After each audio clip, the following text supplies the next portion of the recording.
beautiful muses. Welcome to another 2024 reading. So I've done one already, and I don't know why, but I'm feeling inspired to do another one that's a little bit different, but I think that they complement what I planned for this one, will really complement and add to that initial reading. And you don't need to pick the same piles, and you don't have to have seen that first one, although it may make sense in the way that I'm sort of layering these to go and watch that first if you haven't yet.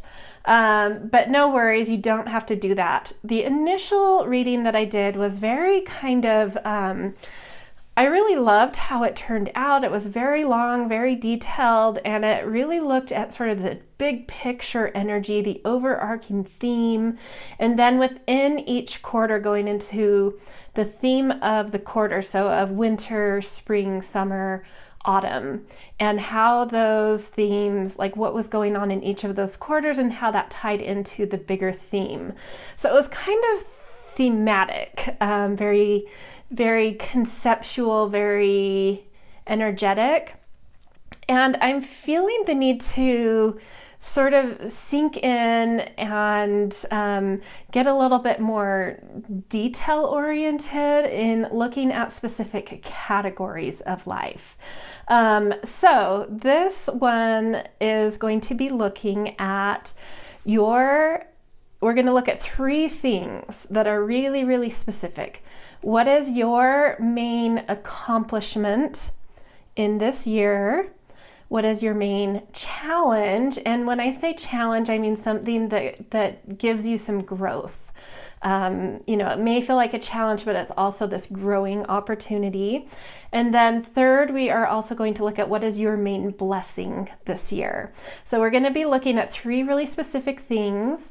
And then I'm also going to be doing an add-on reading to this down in the descriptions that you can purchase. I'm going to keep these at a very reasonable price. I don't do a lot of add-on readings, but I really wanted to dig into so much with 2024. So I'm like, well, maybe one of those will be an add-on. And so in the add-on, you would pick the same pile that you did in this reading, in your add-on reading, if you choose to do that. And that will look at the 4 cornerstones in astrology. It's not necessarily an astrology reading. I'm just sort of inspired by how astrology charts are set up. So we'll look at the 4 main cornerstones, or the 4 cardinal directions. So we're going to look at your sense of self. What is your sort of passion, energy? What's giving you drive? What's giving you motivation? How is your energy level feeling? What kind of things do you need to know about vitality and physical health? And then looking at your foundations, what makes you feel grounded and supported and stable and connected to intuition and self-care in this coming year. And then looking at relationships. And then last, the 4th one, we will look at career and aspirations. So getting really into very specific things in this reading and the add-on reading. Okay, all of that aside, let's look at the 4 piles we have to choose from in this reading. We've got pile 1, and your stone is Malachite. And then pile 2, we have Aragonite.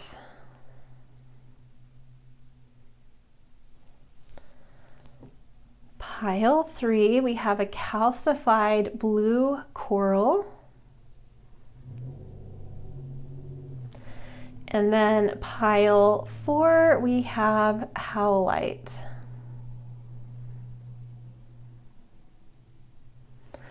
Okay, so you can pause the video here if you need, so you can spend some time with these 4 piles, feel into which one is drawing you in for your aligned message for 2024, looking at your main achievement, main challenge, and main blessing of the year.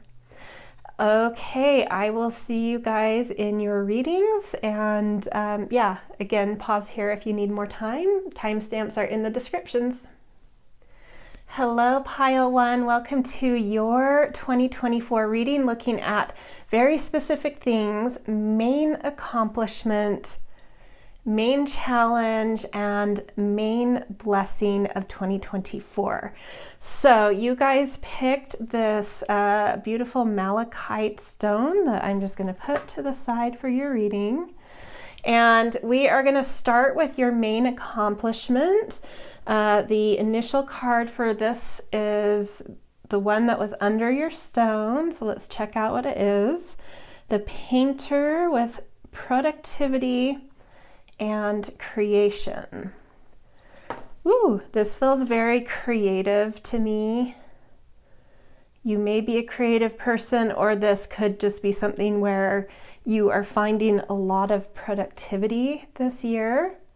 But we're going to get one more sort of like archetype card, and then a few tarot cards and some astro dice to really flesh this out a little better. Sensitivity, definite creativity vibes coming through here. Okay, let's see what this card says.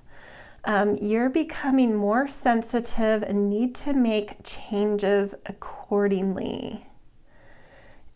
And I feel like this girl has like crystals. She's got wings on her, kind of angelic assistance almost. And in terms of when I say accomplishment, this is something you are putting effort into. And so I'm kind of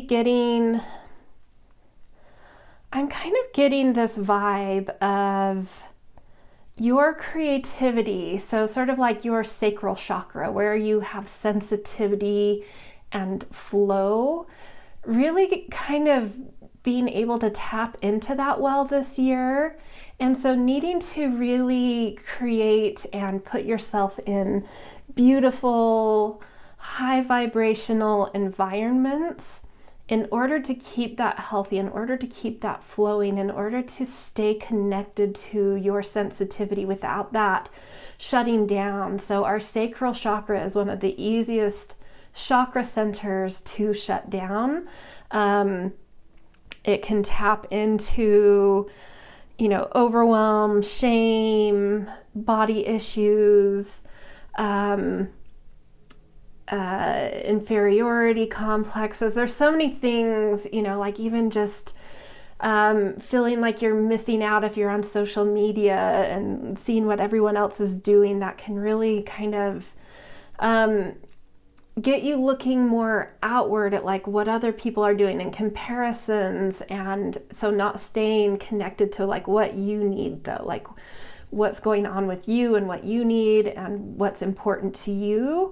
And I think that you're really getting a handle on what that is this year, like really coming into your stride of like having beautiful boundaries to keep yourself connected to you and your flow and your sensitivity and what you need, which is making you more productive, which is making you connect to what actually is flowing through you, without being affected so much by anything external. So a real accomplishment coming through this year, and being able to create and produce by being really connected to you and having really strong boundaries so that you can allow your sensitivity and your flow to be thriving and alive and open and healthy. Okay, let's get a few tarot cards. Two of Wands. Yeah, really in your personal space and your energy, really connected to your clarity. Let's see, I'm not doing reversals in this reading. 10 of Pentacles, super productivity. Wow. Like really in your boundaries, really in your passions, really holding strong to what you need and what lights you up. And then that completely connecting you to this feeling of knowing how to produce, and not just produce and create, but being able to connect what you produce and create into some kind of flow in the world. So as your own kind of sensitivity and creative flow is thriving, and you really finding it some strength and knowing how to hold the space you need for that to happen, it's almost like then that starts to translate in knowing how to create flow for the things you create, how to make your creativity that's already produced then flow in the world externally, circulating in some way, allowing, for some of you that may be your creations or things you've produced, knowing how to put them into commercial flow. If that doesn't apply to what this is connecting to for you, it's just like really knowing how to, what to do with your creative flow once things have been produced, like knowing where they belong, what you want them to do, what their purpose is, and those finding their place really easily. And then 5 of Pentacles. This feels like a comparison here, like really, this shows the amount of growth and how much of an achievement this will feel like to you, is that I think you're coming into this year feeling maybe shut down in that flow, in that creativity, feeling scarcity around that, around being able to produce or feeling connected sensitively to what you produce, creatively to what you produce, feeling a scarcity in that, and that really being overcome this year and really achieving this ability to deeply connect to the things you create and produce. And knowing, exactly what they need once they are, where they need to go, what they need once they are created and produced. So a big shift, a big leap forward in achievement here. Okay, we're going to roll some astrology dice to see if, which specific category of life is this kind of flowing out of. We've got the 9th house and Leo. So this, Leo is the sign of leadership, command, heart centering, heart motivation, creativity, joy, romance, but it's coming in the 9th house, which is dreams, big picture visions, things we're shooting way outside of our comfort zone and boundaries in, really shooting for the stars in something. So this would say that whatever big picture vision comes through at the start of this year, go for it. You have star power with this, but heed the kind of things we've talked about. Really give yourself the boundaries you need so that you can connect to your flow, your creativity, your sensitivity. But you will, if you go for that big thing, that big dream, that thing that's going to push your boundaries, push you to broaden your perspective, broaden your philosophies on life. Other things that relate to the 9th house a little more specifically can be like publishing, PR, religion, foreign travel,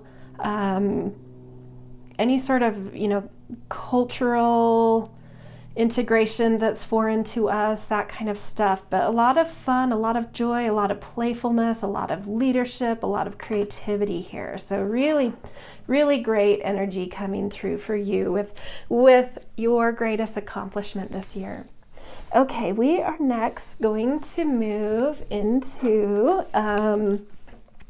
your greatest challenge over the year, and I'm going to be using some Mayan astrology some Mayan astrology cards to get some insight into this. So this first pile is going to give us a little bit about the theme of what this is. Ooh, timelessness, the wizard. Okay.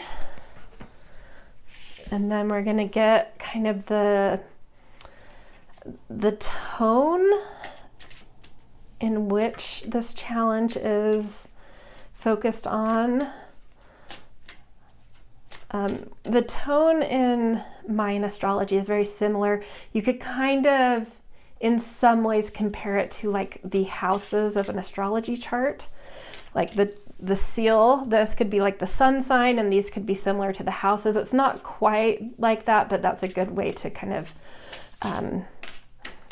give an insight into how these cards function. Interesting. So this is there's 13 tones, and this is the 13th tone, and it's all about frequency shifts. Universal movement is their keyword for this, but it's about portal energy. It's about wrapping up a cycle and really being open to wild card energy, frequency shifts, walking through portals. So some challenges and growth coming through around, just like around sort of surrendering into different things presenting themselves to you, things that feel at points erratic, things that feel at points like it's like you've dimension jumped or something, like all of a sudden you're in an alternate reality. That might actually, if you're someone that sort of believes in the multiverse, you may actually kind of have this feeling of like, did I just go into another parallel world? Like something feels so different to me. And so that could be a little bit of a challenge. And this wizard or timelessness is asking to you to be fully receptive, fully surrendered, fully open, fully still receptive, open, allowing spirit to move through you, which it really connects well to this 13th tone. They kind of have some similar vibes to me. So some challenges and just sort of letting, some frequency shifts happen. You may at points this year sort of feel like, what is going on? And maybe feel like you're having a hard time keeping your feet on the ground, sort of like understanding what's happening in life. But by being receptive and being open, and being aware because of this reading that's what's going on, that you are in a frequency shift this year. I think that the kind of growth that can come from this challenge is this ability to totally change your reality, totally change your quality of mindset, of vibration, of potentiality. So this year is going to be pushing on you to see things in a very broadened, more spiritual, more trusting, more big picture way. And then we'll get kind of the story behind this dreamer and dreamed. So what you are being asked also to do in this, and it says more, this card is meant to give you some advice. It's not meant to add to what the challenge is. Be okay with being a little bit in dreamland this year. It's going to be hard to really land, like getting on the other side, at like stepping out of your portal into the new place would be going back to the one. So it's like you're in the black hole this year, you're in the tunnel, the wormhole, and that really actually looks like a wormhole. It's like you are inside of the wormhole, and how to best use being in that, because it really isn't a stable place. It is a wild card. It's a frequency shift, is to dream. This is the incubation place. So dream, dream, dream. And that may be hard for you to do. Maybe you are someone that likes to see tangible results, that likes to have a little bit of control, that likes to feel like your feet are on the ground. But this is asking you to surrender, to trust, to have awareness and acceptance that you are in a frequency shift, that you're in a wormhole. And the best use of that energy is to dream. It's incubation time. Incubate certain things, which makes sense when we look at your greatest achievement. How these connect is that, like, yeah, by being okay with being a little surrendered and being in a place of dreaming, this could really, really deeply connect you to flow in you, to creativity in you. But it's also a very sensitive feeling place. So that sensitivity coming through there too. So these aren't, even though they're different categories, there's a relationship there. Okay, we're gonna get just 2 tarot for this one.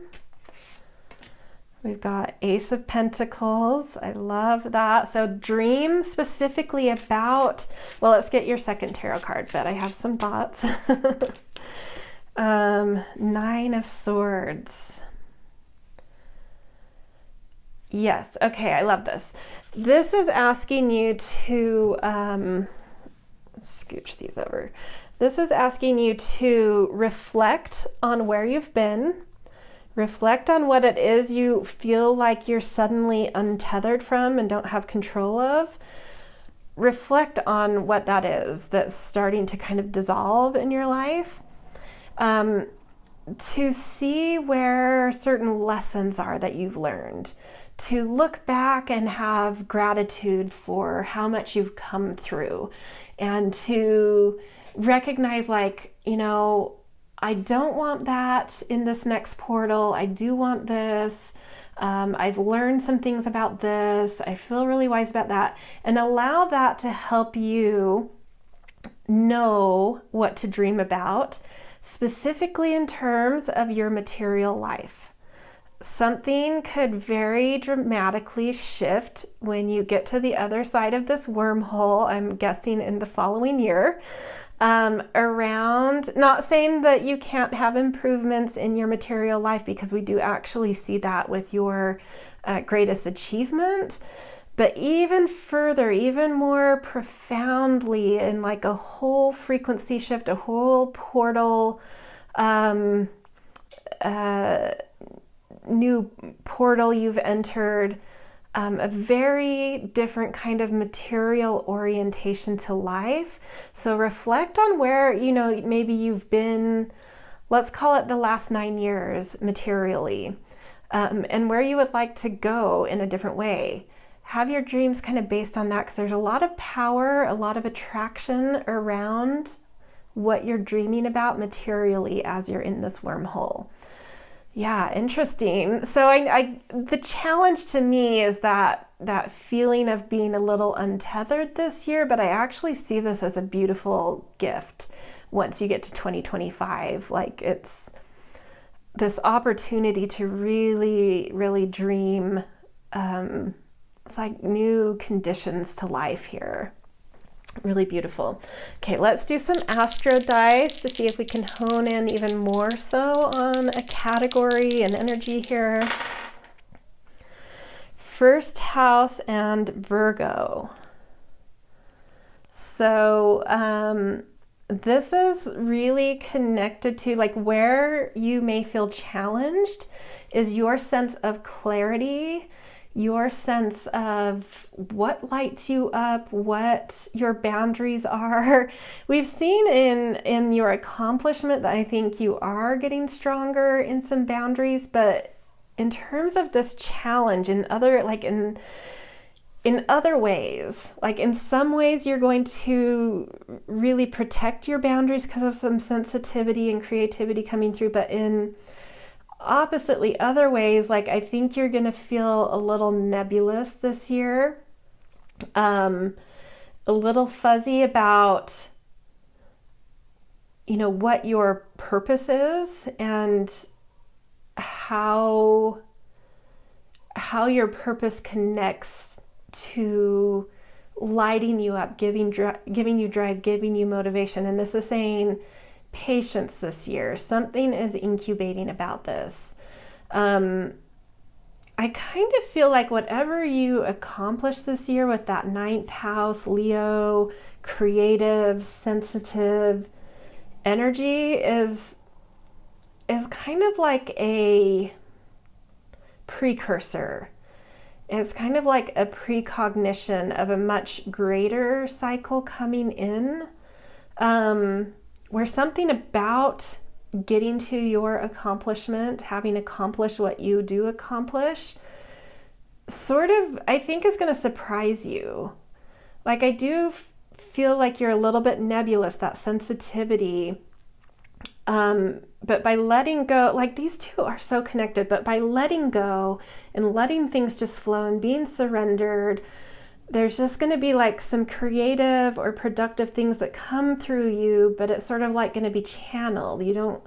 It's not like you have clarity. It's sort of like in creative writing, there's this term of plotters and pantsers, where plotters really like to kind of like map out the story, really have their summaries down, know where the story's going, have it, summarized and bullet pointed and mapped out, so that they don't paint themselves into corners as they write. But then there's pantsers who feel very constricted by that and feel it blocks off their flow of creativity, and they just like to see where the story takes them.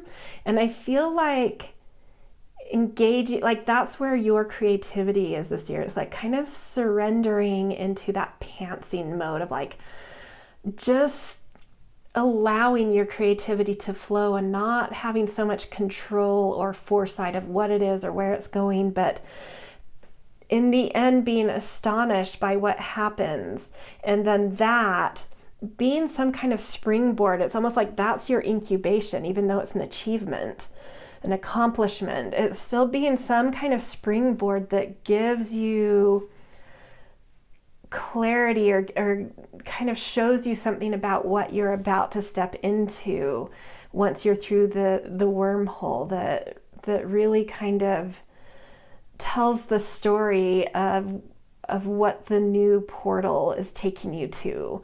But you have to be in this surrendered state to kind of feel and be sensitive and dissect what that is. So challenge being sort of like unsure of what your direction is, but despite that, letting go into your flow and surrendering to where that sensitivity takes you, just flowing, just seeing where it goes. So achievement and challenge, they feed each other. That's very interesting. Okay, last category, we're going to look at your main, of course, in all of these, we have more than one great accomplishment, more than one challenge, more than one blessing, but we're looking at the main ones. So main blessing this year, and I have to sneeze. Whew. Sorry, hold on. Wow, excuse me. Okay, so we are going to get 2 of these Yogic deck cards to learn a little something about what your main blessing is this year. We've got tapas, and I have the book out for this because I don't know all of the terms. So I will have to read from the book for those two, for at least this one. Let's see what the second one is. And Lakshmi, which is a god, I think, of fortune and let's see, I actually have, well, we'll read for both of them just to see what the book says, but I think she's sort of like the goddess of good fortune, like abundance and stuff. But let's look at tapas first, and then we'll look at Lakshmi too. Okay, self-discipline. You've gotten where you are because of your discipline, tapas, and this will continue to take you where you need to go. While discipline sounds like a heavy word, it is really just committing to becoming the highest version of yourself. The next evolvement will require refinement of your inner strength. You are undergoing a deep transformation. We've already seen that. You are going through a deep transformation. Stepping outside of your comfort zone. We saw that with the 9th house. Also, the challenge connects to that. Gaining strength, moving through fear. Now is the time to ask yourself the important questions. What practices have I committed to? What practices do I still need to commit to? Is my daily routine serving me? How can I improve it? Where do I need to set boundaries in my life to further align with my truth? Am I showing up for myself the way I would for a friend or child? Beautiful. I think that blessings are coming in. Well, let's read Lakshmi, but I have some ideas about how that translates to a blessing. Okay, so Lakshmi 101. Goddess of abundance, fortune, and beauty. Many call upon Lakshmi, but she only comes to few who have earned it. Today, that is you. She is the goddess of abundance, physical beauty, ojas, or vital life force, and good fortune and fertility. She is the sweetness of the fruit, the petals of the flower, the glistening of the ocean. She is the extra spark that makes certain things beautiful. She comes to you with blessings of prosperity for the fruits of your labor. She has recognized your generosity and rewards you in her ways. Whether it's financial abundance, radiant health, loving partnerships, a comfortable home, good fortune, or impregnation you are seeking. Continue to give freely and lovingly, and so will she. Okay. And to me, her fortune is connected, that prosperity is to me connected to the tapas. So I think that this year, and it makes a lot of sense from what we have seen, by creating routines, rituals in your life that really contribute to your well-being. So maybe it's doing like 5 or 10 minutes of, I'm just going to give you some examples. Of course, you connect to what you want, but like creating rituals in your life that, that connect to your health, your well-being, your overall kind of sense of just wellness in life. So maybe you create some morning and evening, first thing in the morning and just before bed routines that sort of prepare you to jump into the day and to turn off for the night. So first thing in the morning, doing 5 or 10 minutes of breathing or mindfulness, and then like a 20-minute yoga or a jog or walking your dogs, whatever, something that's a little bit active, getting your heart rate up, and kind of holding some thoughts about like how you want to feel during this coming day, how you want to eat, like kind of plan out like what do I want for lunch and dinner that feels healthy and well for me, just kind of some mindful thoughtfulness about your day, and then shutting off in the evening with some gentle stretches, maybe like a guided sound bath meditation, some things that really drop you into your parasympathetic nervous system. I think you're given space this year to do these kinds of things, and the more you do them, the more blessed you will feel and the more abundant you will feel in a certain kind of healthy glow, and feeling some stability amidst this sensitivity and kind of untetheredness through these rituals that ground you. These are things that can ground you despite, these other shifts and sensitivities going on. You're being blessed with, the more you give to your well-being and rituals that feed your well-being, the more those give back to you and make you glow with a certain well-being, make you feel solid in a certain sense of well-being. So that's really beautiful, and I feel like that's what Lakshmi is wanting to help you with in terms of abundance. Okay, we're going to get a couple of tarot cards, a goddess card, and a feather messenger for this. We've got King of Cups, beautiful, and Knight of Cups. So much like flow energy in you this year, like really take advantage of that.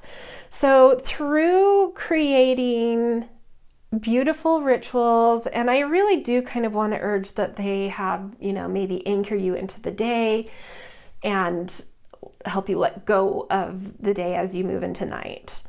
There's something about that feels important. Even looking at this King of Cups, it's like these two sides, really moving into the yang with intention and softening into the yin of the night with intention, that opens your channels, that opens your crown chakra, opens you to inspiration, opens you to an abundance and fortune, and feeling that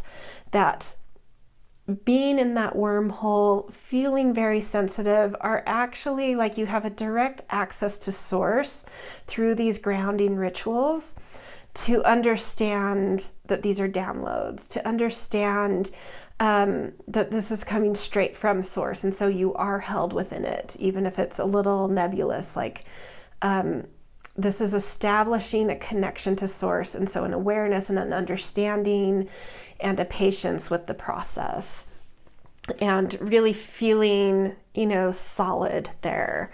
And not just, look, these both have rainbows coming down into them. Not just feeling solid and sort of more stable and secure within this slightly unstable year, but that also being a thing that helps you to let go into that flow.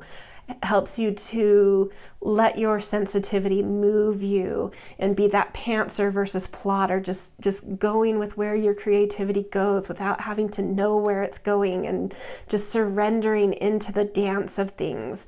So you could even have that as like an inspired, it feels more like an evening thing, but maybe it's a morning thing for you, like turning on music that you can just let your body go and dance to, and that being something that inspires you of how to just go with the flow and let your creativity just spring forth without knowing, having a plan of how and why and where it's going, just letting go into the music of life and dancing through this uncertain time. Okay, so we already had a goddess come through in the Yogic deck, but I had a goddess planned for from the goddess deck, so you get two goddesses in your blessing, which all the better, right? Okay, so this one just popped out. Freya, radical acceptance. Ooh, that's so amazing. Radical acceptance. And I think there's something about being dropped into surrender and flow states, but finding the anchoring with these sort of well-being rituals is something that's really going to shift your energy, and you're going to be blessed with a completely new sense of radical acceptance. I think you become more tolerant of yourself and the world, and then the world becomes more tolerant of you, and then that fosters this acceptance, and then letting go more into that, it becomes radical and beautiful and becomes this blessing that just I see her third eye just lit up, and then wings on her on her head too. Just being so connected to your inner knowing, so connected to source, so plugged in, and frequency shifts, despite them being challenges in some ways because it makes you feel untethered in some ways. In other ways, it is blessing you with this like new ability to let go, new ability to accept, new ability to feel compassionate and loving and beautiful about just the beingness of you and of life. Okay, let's get some categories, astrological categories with this too. Libra and the 6th house. I love that these are what showed up because the 6th house is all about our daily rhythms. And specifically for me, when 6th house comes up, I always pay attention to what kind of rituals am I needing to pay attention to really find my balance and well-being. And yeah, just like rhythm in life, and rituals can make your rhythms more intentional. And then Libra is all about balance and beauty and you know, like it actually is the sign to me that is the most about self-acceptance. I am what I am, take it or leave it. I accept it, and if you don't, that's on you, kind of thing. Yeah, so really beautiful blessing. You're really kind of being guided and shown and given space for certain things in your day-to-day to help anchor you and balance you and really bless you with a sense of acceptance and release of your creativity to flow and a glowing well-being, at least maybe compared to where it is going into the year. I know we're all on a spectrum of well-being, but compared to where you are going into the year, I think things that are shifting are going to help you connect to a better inner glow, a better balance, a better, just an improved well-being from where you are. So really beautiful. Okay, so this is the end of this reading. If you want to know more about some other specific categories, even more specific in your life, you can go to the add-on reading that's in the description section. And we are going to look at your sense of self, your energy, what's motivating and driving you, which we've seen a little bit, but we'll get into a little more detail there. How you're finding grounding, self-care, how home and family are feeling, relationships, and career. Okay, wishing you all the best in 2024, all the best in your frequency shifts and letting go into your sensitivity, creativity, flow, and kind of a year preparing you for a whole new sort of bigger, more profound cycle of your life as well, is what I feel like. All right, I'll see you guys later. Hello, Pile 2. Welcome to your 2024 reading, specifically about 3 categories of life: a greatest accomplishment, a greatest challenge, and your greatest blessing in this year. Of course, you will have multiple of all of these, but we're going to focus on sort of the biggest one of each of those. So you guys picked the pile with Aragonite, and I'm just going to put that over here. And we are going to start this reading with looking at your greatest accomplishment this year. So this card is kind of the first one in this category. So the patron, mentorship, finances.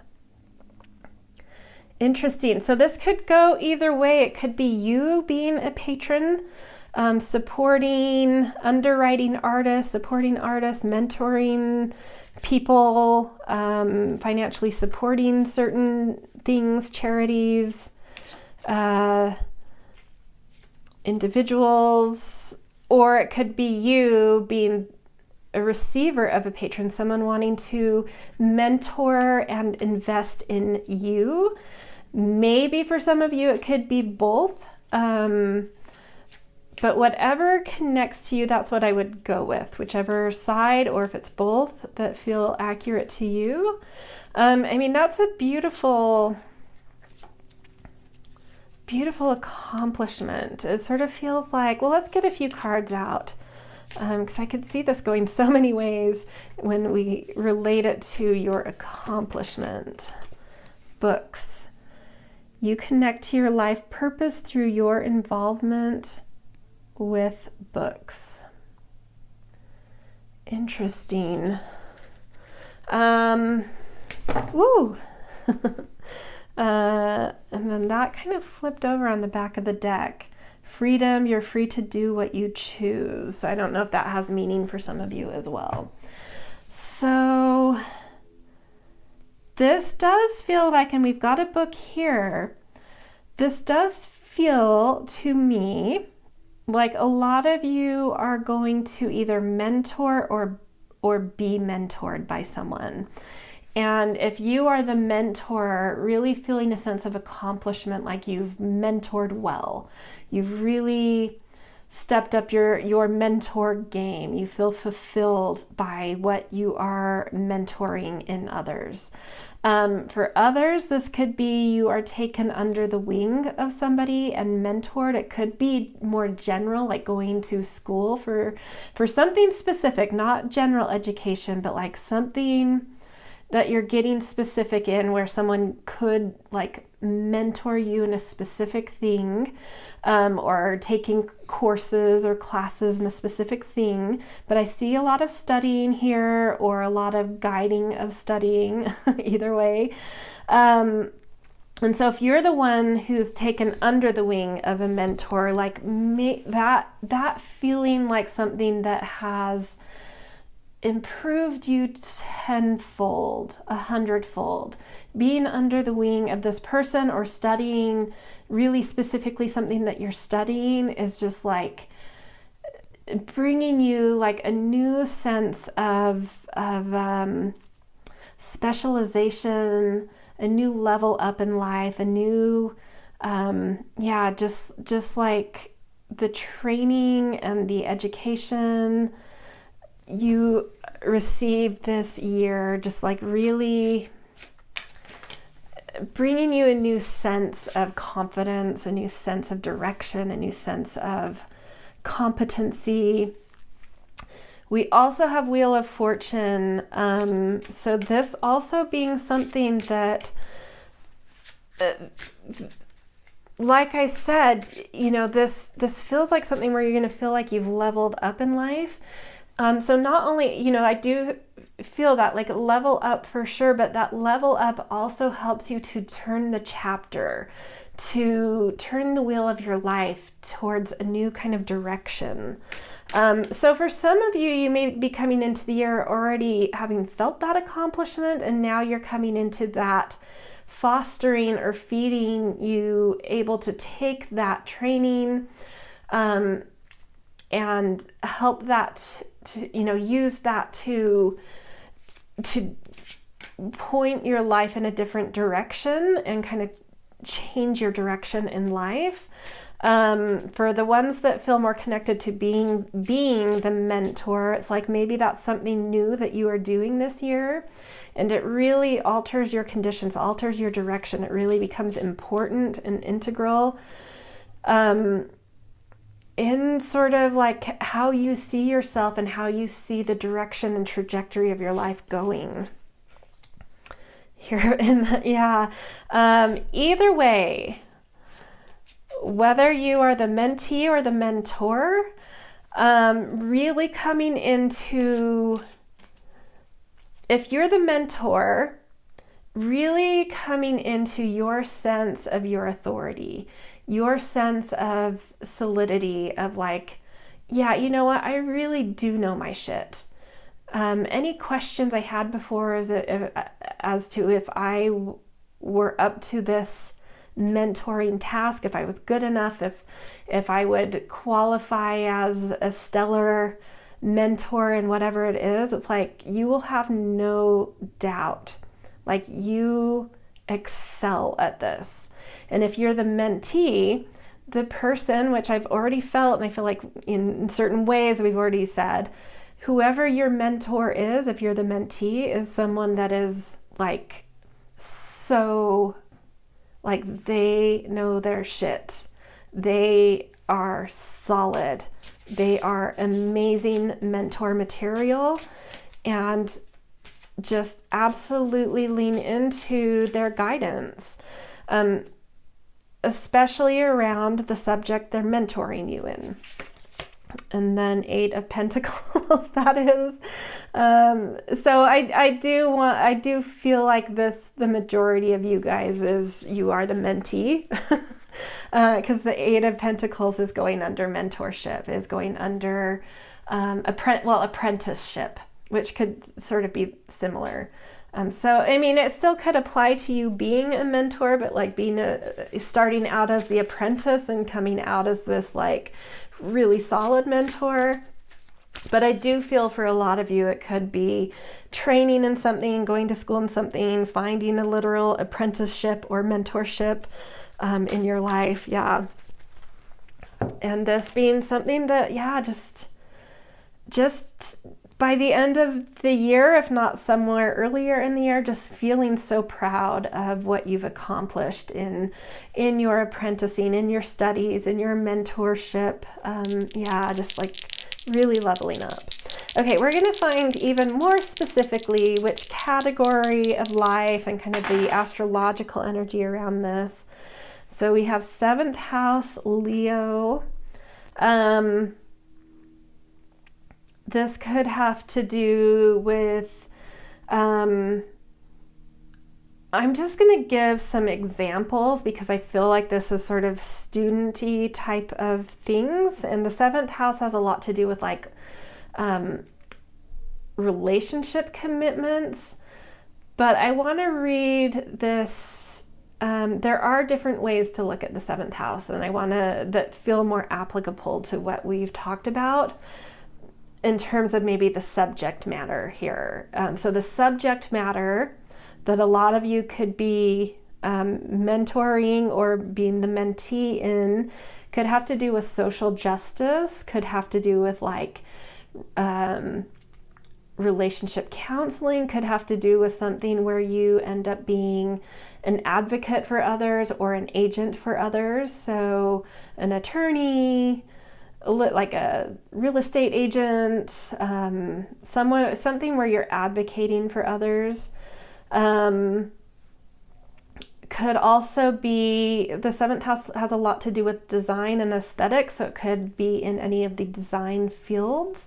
And then looking at Leo, this is total leadership capability, being able to be in the spotlight, being able to hold command, and being able to lead here. Yeah, very cool. Okay, we are next going to look at your greatest challenge this year, and I'm going to use some Mayan Oracle cards to sort of decipher what this is for you guys. Kind of 3 different things. We're going to look first at the Mayan seal, which is sort of like a sun sign, and then we're going to look at its tone, which would be sort of like a house in astrology, and then kind of a more broad kind of subject matter. So at SNAB, which is the mirror, I'm going to get all of these out before at least I'm going to get the first 2 out before I dive into them, and then I'll do the third after I decipher the first 2 for a second. And the 5th tone, which has some, I mean, there's not a direct relationship to Mayan astrology and Western astrology, but if I were to correlate this center tone with an astrology energy, it would be kind of Leo-esque. It is where we come into our command and power in things. So that I found in the first pile that the challenge really related to everything that came out. So just there could be some mirroring happening this year, reflecting back to you a lot about how you are following your heart, how you're able to stand in your power, how you're able to stand in the light and accept attention and sort of praise in a way, and how you're able to take charge of things. There's something about that. It's going to feel a little bit challenging, but the universe is providing a mirror to you to help you really, really see this aspect of you in your life with clarity, with like the utmost amount of clarity you could imagine. And so sometimes it's hard to look things that directly as a reflection, seeing such a clear reflection of something. But ultimately, that is what we need in order to, I just imagine like, the reflection you may get around this at first could sort of feel like you're looking at yourself with disheveled hair and dirt smudges on your face and yellow teeth or something that you're like, is that what this part of me actually looks like? I was so blind about this before, but I'd never really had that reflected to me. But so now that I have this mirror, I know exactly what I need to do. It's not that hard. I need to wash my face. I need to brush my hair. I need to brush my teeth, just like, the reflecting. And I feel like it's not like this one moment, but, like one reflection could show you the shabby hair, the next show you this, the next show you that. But like little by little, as you're getting these aspects of how you stand in your heart and your command and in the light and in your power, as you're getting little by little feedback and reflection about how you do this, each little piece, even though it's like maybe mortifying at first, like, oh, is that how I do that? Or is that how I look doing that? Or is that how disconnected from my heart I am? Like, whoa, but like, they're always easy fixes. It's always like, oh, I just need to brush my hair. Like, it's all crazy, but if someone just told me my hair was crazy, I could have just brushed it, I feel like it will feel like that. You'll kind of have these moments of like, ugh, but then be like, well, okay, so I'm going to brush my hair. Obviously, it's not around your hair. It's just a metaphor. But yeah, having to do with feeling in your heart and command and power. Yeah. Okay, let's get a little more esoteric here. Realm shift. Yeah, this challenge is really challenging you to completely level up, completely shift the way in which you see yourself as a leader, see yourself in your power. It's challenging, but it's something that when you get to the end of this challenge, I just see you as a star, literally. I know this card doesn't say star, but that's what I feel coming off of you. You just needed a mirror to see yourself and how yourself was or wasn't standing in your power, in your command, in your heart. And those simple reflections help you make the tweaks you need to know, and not just be like, I think I'm standing in my power. I don't know. It's like, now I am standing in my star power.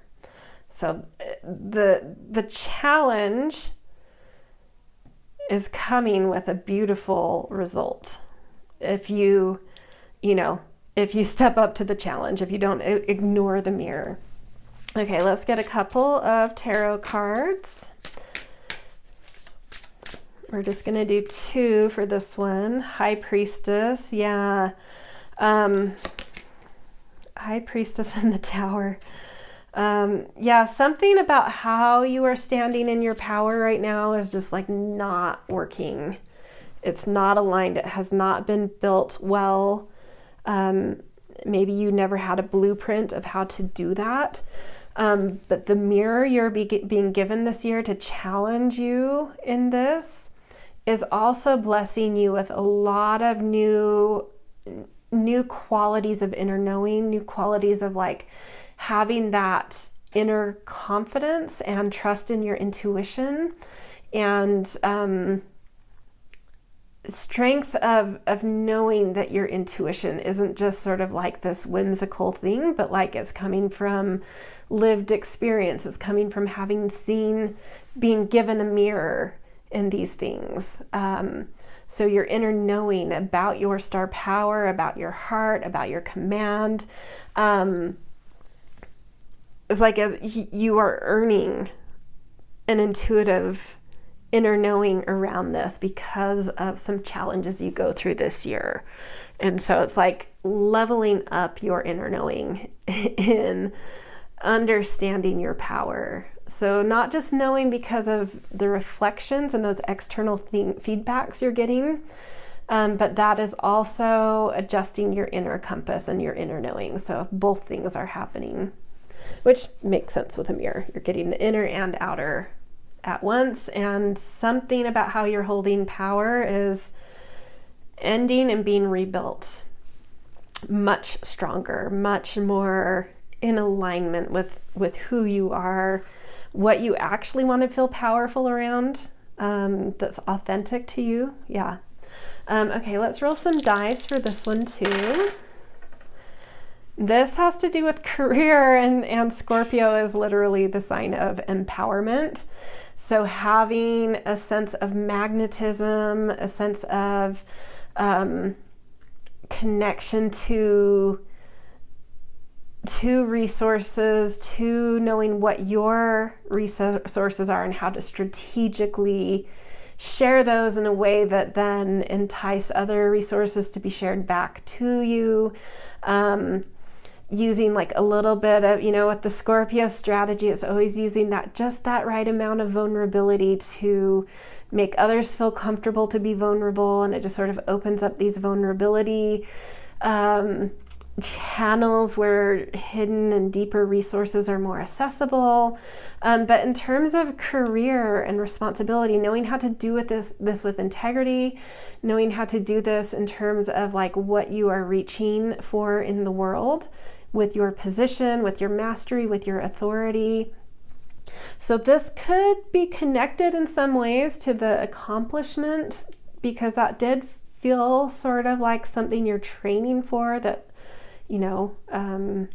would potentially, I guess it wouldn't have to be, but it could potentially connect to at least goals in career. But the challenge is directly pointing towards career and getting a new grasp of your ability to command and stand in your heart and your power there. Okay, last we are going to look at your main blessing this year. And we're going to start with a couple cards from the Yogic deck. And I don't know all of the terms from this, so I have the guidebook here in case some come out that I'm like, I don't know. But actually I probably will, even though like I know who the Buddha is, I'm sort of interested in what the book says, because I have sort of like a general concept of the Buddha, but I'm sure I would probably say something a little wrong if I just riffed. In Manipura, which is the solar chakra, which I do know a decent amount about, but let's just read from the book. That's what I did in the first pile. It feels right. We are going to do that. So Buddha, let's see, 29.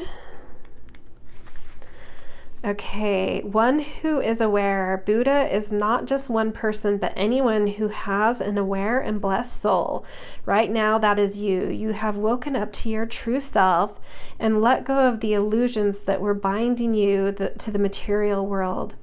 You have taken off the mask of security and given a good look into the vastness of your own soul. You have realized that nothing is inherently good or bad, but rather just is. You understand the non-dual nature of the world and are letting go of the judgments of the mind. Hold the knowledge that we are all Buddha nature. It just takes remembering. So that's beautiful. And then we'll look at Manipura as well. Let's see. 53. Solar plexus chakra. You have come to a place where you know exactly who you are. Oh, I love this. This blessing feels like it's coming kind of after you've gone through the challenge. They feel related. You have come to the place where you know exactly who you are. Gone are the days of confusion and blurred lines between your truth and the expectations of others. You have grounded into your essence and built the foundation of your empowered self. You have had to let go of many friendships and relationships that were no longer serving you to get where you are, and it was all worth it.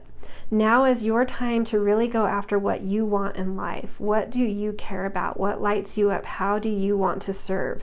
Meditate on these questions and take action on what comes up.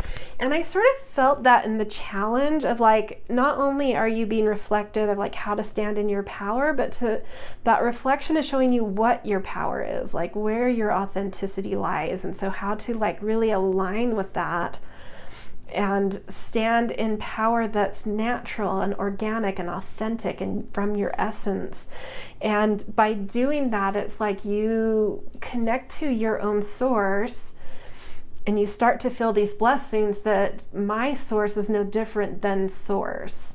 And so feeling just this flow of oneness, being really connected and aware of the oneness and really connected to your confidence, your uniqueness and originality and power within the oneness, that you are part of the one, but you add a certain light, a certain quality into the one, into source, and just feeling this blessed energy around you of like really getting, what your power is, really your confidence. You're just really being blessed with confidence, having worked through certain challenges around, seeing the authenticity of your power reflected to you. Okay, we're going to do a couple of tarot cards, a goddess card, and then a divine feather message as well. 7 of Pentacles.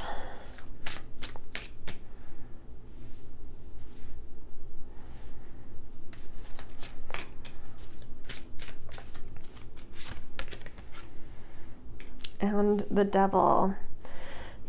We saw in the Buddha card that you are releasing attachments to being a certain way, and I think we see that in the challenge. Like you may have attachments to wanting to be powerful in a certain way, but this reflection that you're getting, and that might be part of why it's a challenge, is like showing you, but that's not your authentic power.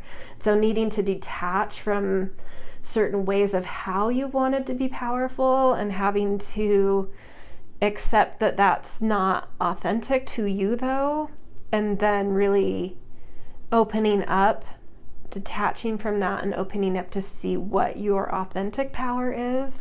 So this blessing is showing like this real beautiful work of detaching, that then allows you to plant much more realistic seeds that you feel much more engaged and energized to invest in.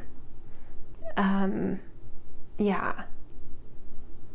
so a lot of new things, a lot of planting of new seeds this year is what I'm feeling. Yeah, beautiful. It's interesting, the candle just burnt out, and that felt like a poignant thing, like really emphasizing this moment of what was just said. Like this is a year through the blessing of like standing in the confidence of knowing what your power is, allowing you to plant very new, very fertile, very active seeds to invest in.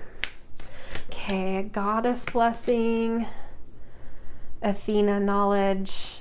And this kind of connects back to that high priestess just like this inner knowing, this wisdom that you've gained by being really honest and true with what your power is and owning it, claiming your personal authentic power is just like suddenly your wisdom turns on. Suddenly that ability to plan and strategize and see and know what to plant and how to tend to the things that you're planting. It's just like suddenly like everything's starting to make sense.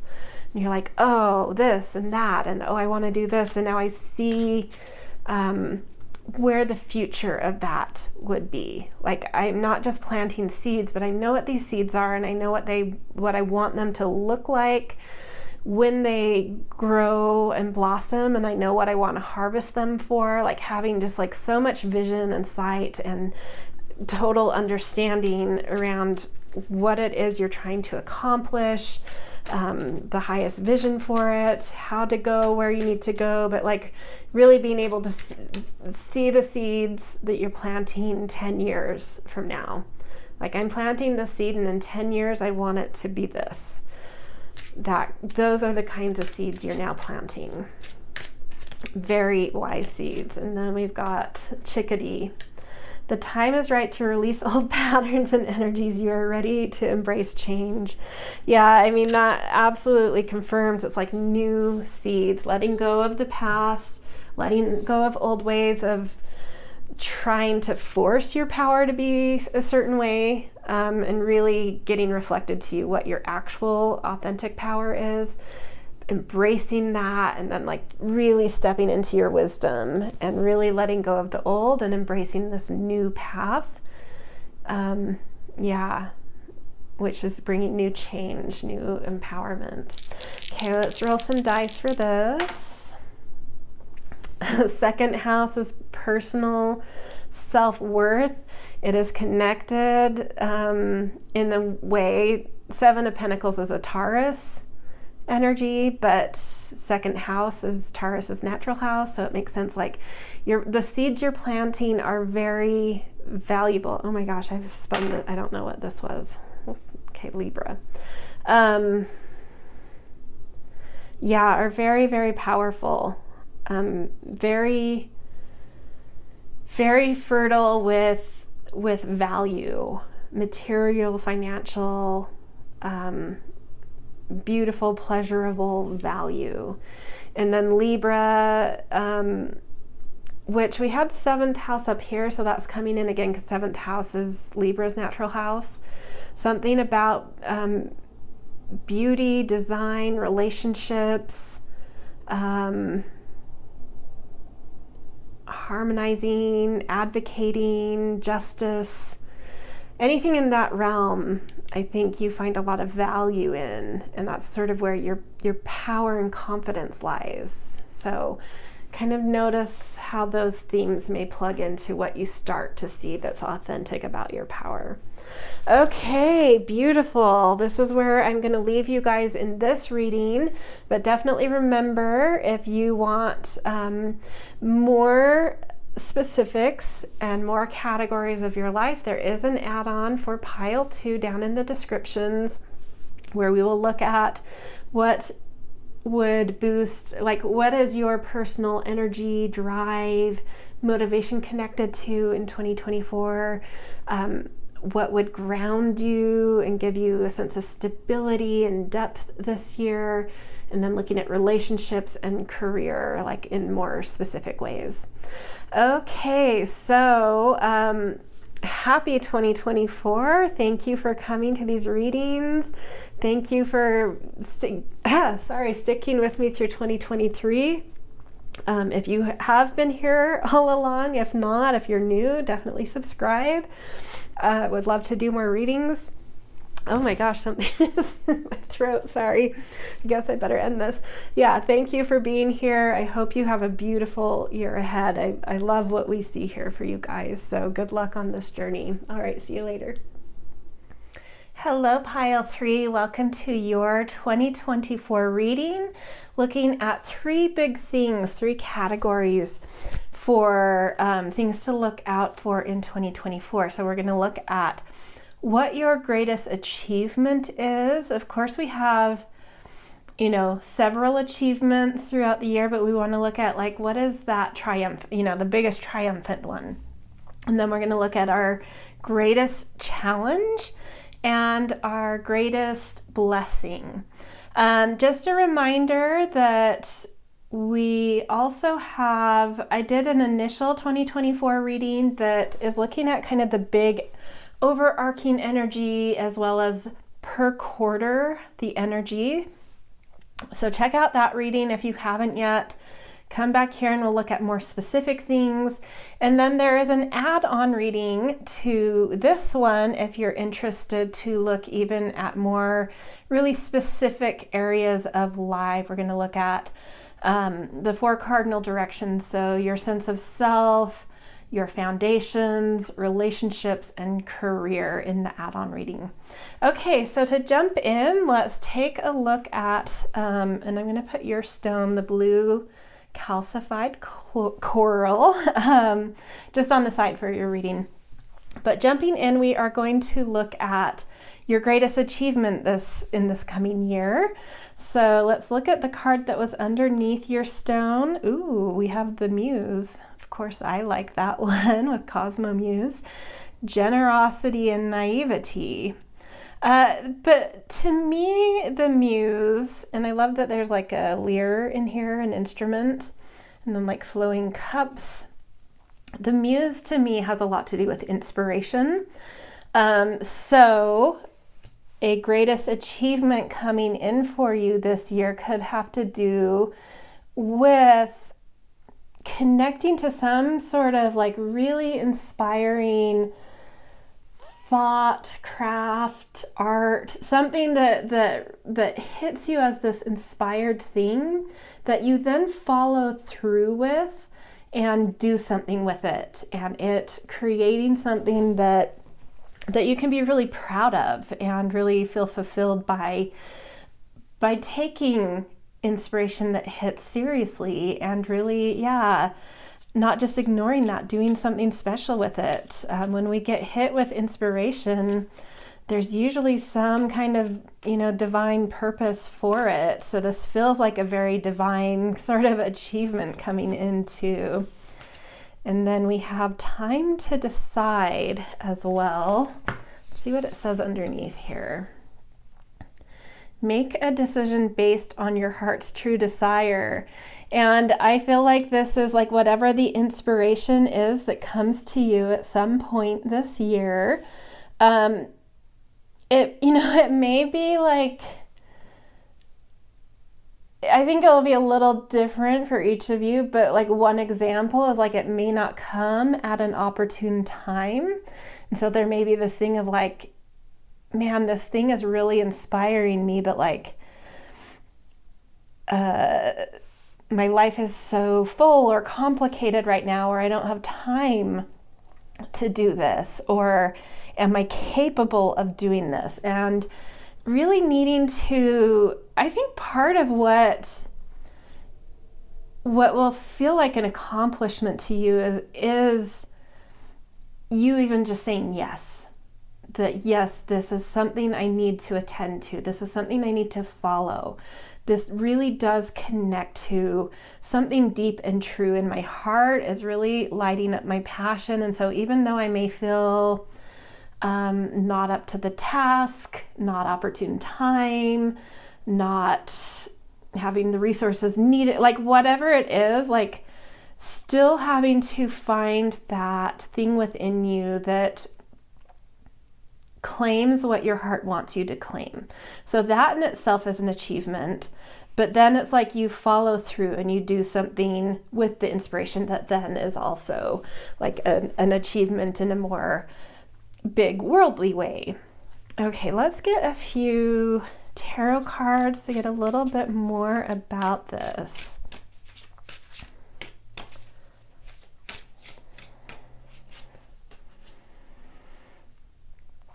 Three of Swords. So that could give some insight into what this hesitation is to step up to the plate here. This inspiration could be asking you to take a leap Your heart could be asking you to take a leap into something where you have recently experienced disappointment or only experienced disappointment in these kinds of things.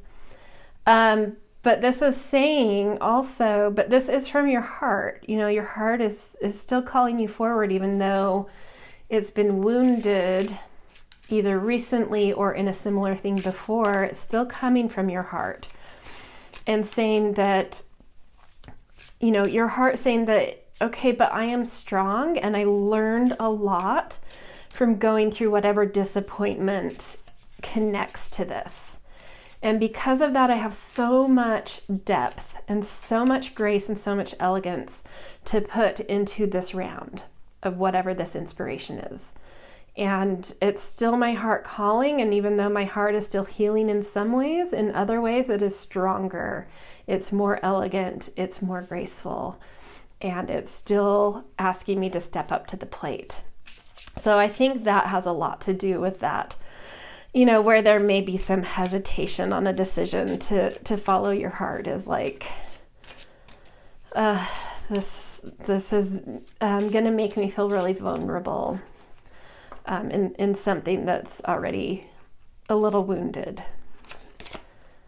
Queen of Cups. Yeah, you're so strong. Your heart is so strong. It's so beautiful and so strong. Trust your heart. Don't get into your head about I do feel like there may be like a head thing with the decision, like, oh, this thing has disappointed me. And so it's like an ego thing, not a heart thing. It's like my ego is wounded because my heart was wounded. And your heart is already healed because it's calling you forward, but your ego isn't healed. And so there may need to be this thing to really detach from ego and accept vulnerability and accept that heart calling, because it is very strong and it won't lead you astray. It's leading you to something where you will have an achievement, and one that's like really deserved, one that will be really beautiful because of the depth you can give to it. But trust your command, trust your heart's strength, trust your emotions, trust your intuition. They're really on point. And the Empress, yeah, creation. Whatever this inspiration is fertile. It is very ready to dance into being, to dance into flourishing and flowering and showing its ability, you know, like showing you your ability to be able to create and be fertile and be abundant and connect to an energy of abundance. Yeah, your heart is really, really helping you to connect to this. Okay, we are going to roll some astrology dice to get a little bit more insight about like a category, like where is this inspiration in your life? This inspiration is your achievement. So where is this achievement that is an inspiration? What area of my life does this have to do with? And what is sort of a zodiacal energy connected to it? 8th house in Capricorn, very interesting. These are very like serious, mature placements. I feel like, I mean, I do get the heart stuff that's been coming through, because this is asking you to entangle with something. This is asking you to be vulnerable, either with your hearts and secrets or with your resources and finances. I'm feeling, because of the Capricorn, a little bit more of like a financial or resource vulnerability in entangling in some way, and something that would bring you some empowerment, something that would level up your sense of playing big in the world. So some inspiration coming through to take a leap toward, some kind of like, I don't know, it feels like a power move to me. Some kind of power move where you have to be a bit vulnerable, you have to entangle in things.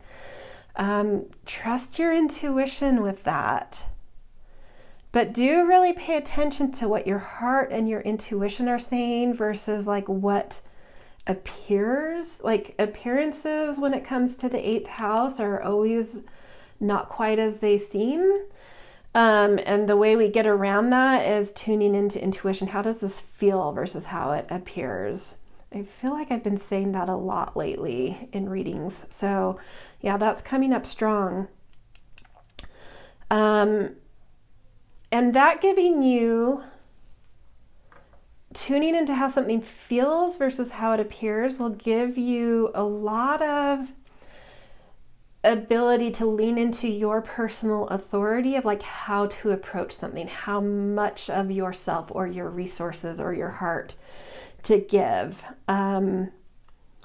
Really knowing through an internal compass, despite what another might be saying or using as seductive measures. It's like tune out the seductions being fed to you and listen to your heart. You're going to get a hit of inspiration that will tell you exactly how to entangle, in what way and at what level you want to entangle.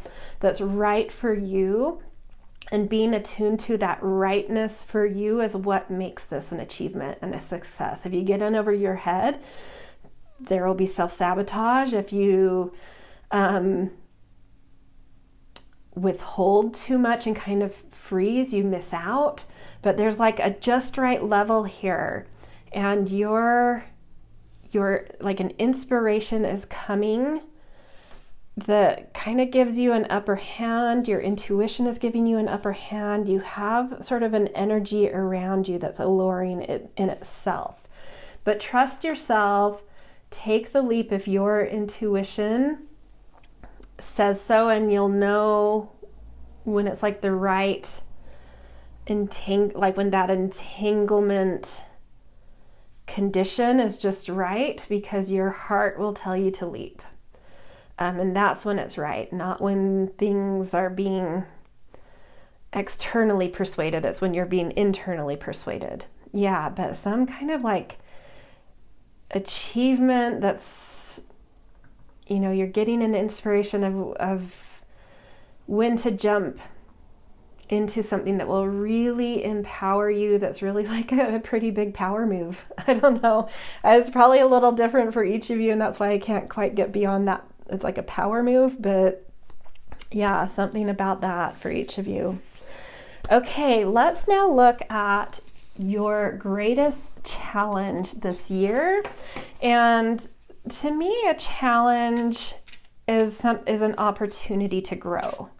It is a growing path. It is a learning curve. It is something that helps us to mature and build character. So I like to look at challenges as as positive things. At least they can be positive things. Okay, so we're going to use some Mayan sort of astrology type cards to get into what this is. So for you guys, that's the monkey. So something about connecting to like a light heart, a playfulness, a lightheartedness.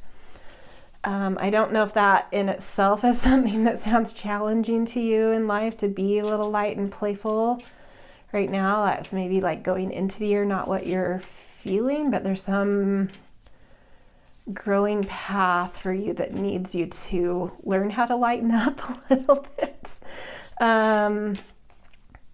But let's get a little bit more. So we have the 7th tone, mystical power. That 7th tone has a lot to do with channeling energy, harmonizing and channeling energy. So maybe in how you open up to kind of like receive downloads, as well as open up to kind of receive that perceptions of others, is asking you to be a little bit lighter in how you do that. Like not taking it so seriously. That's actually like creating blocks in perception and channeling by being too serious. But if you kind of lighten up, that flows in and create sort of equilibrium and flow states a little better within you. Shadow.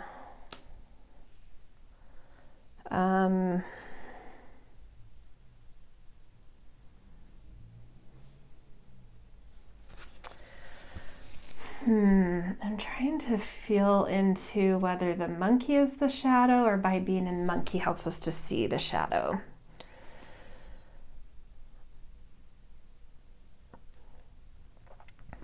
I think just because of how I've already been feeling about things, I think getting into monkey will help you to see aspects of your shadow, aspects where you don't have a great grasp on certain patterns of behavior, but by lightening up and being more playful, you may come to see how like a little bit more of a reserve and a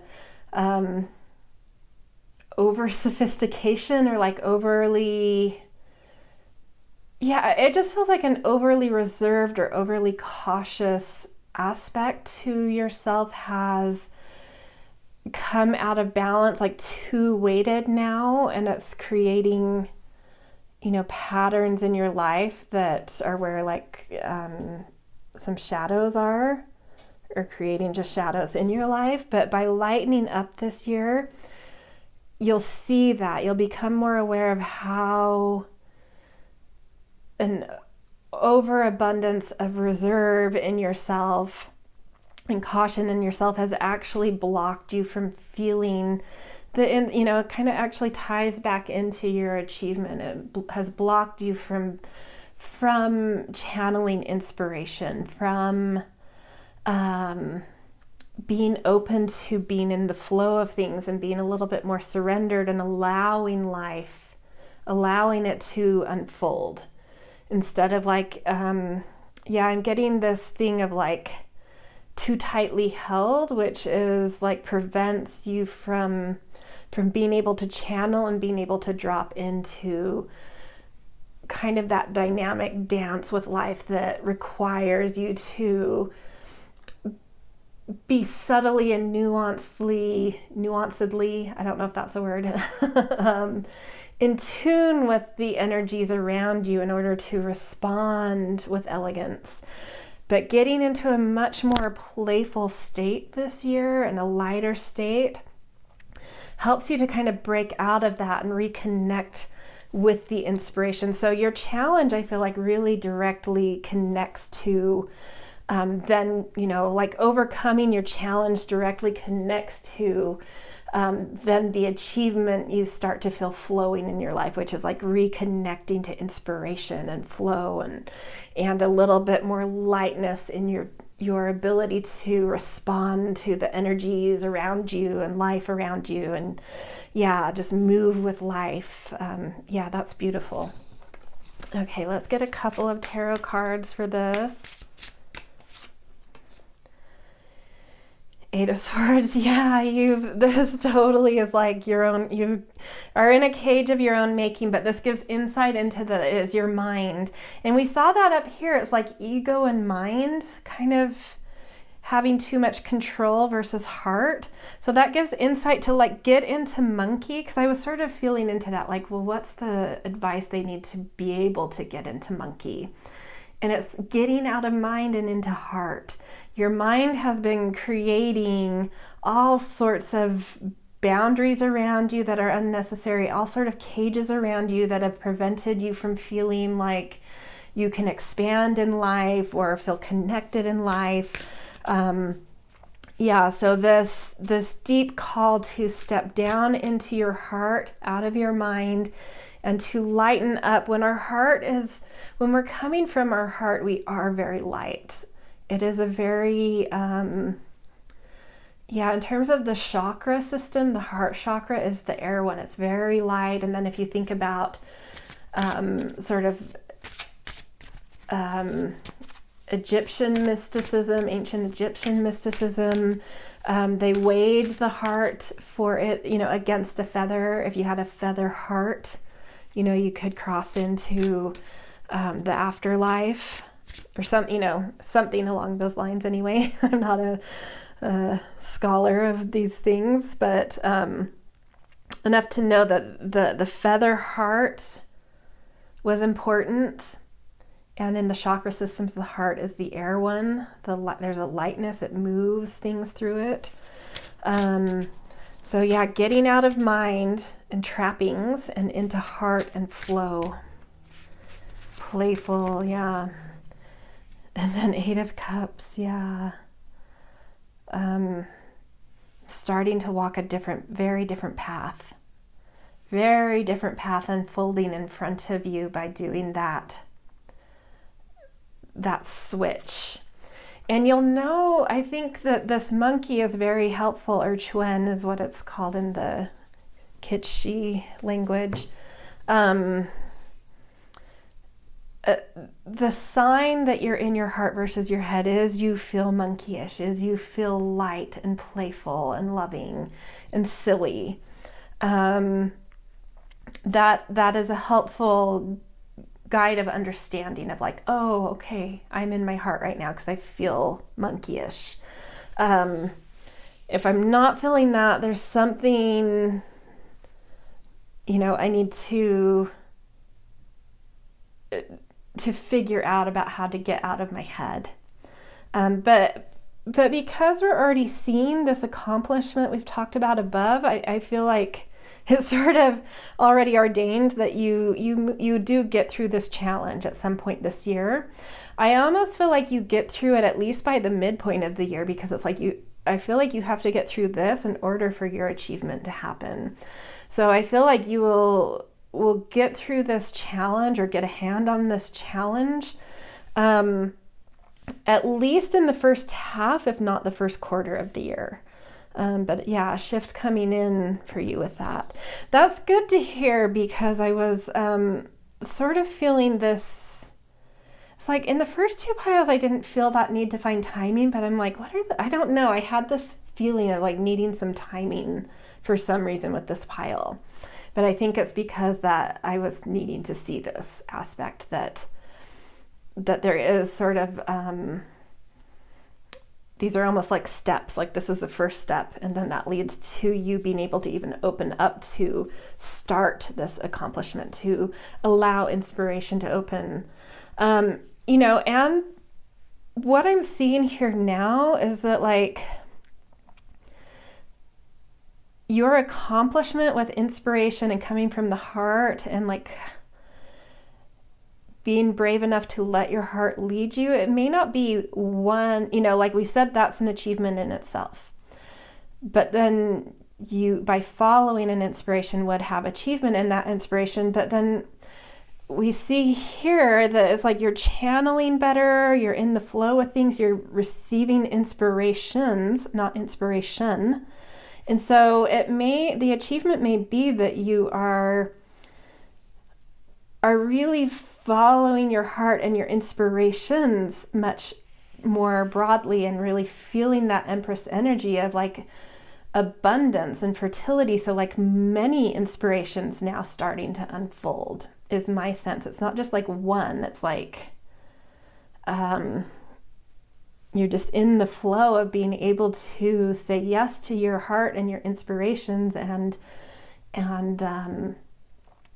go after them and take the leap, and starting to see how fertile you are, how abundant you are, how much you're able to create.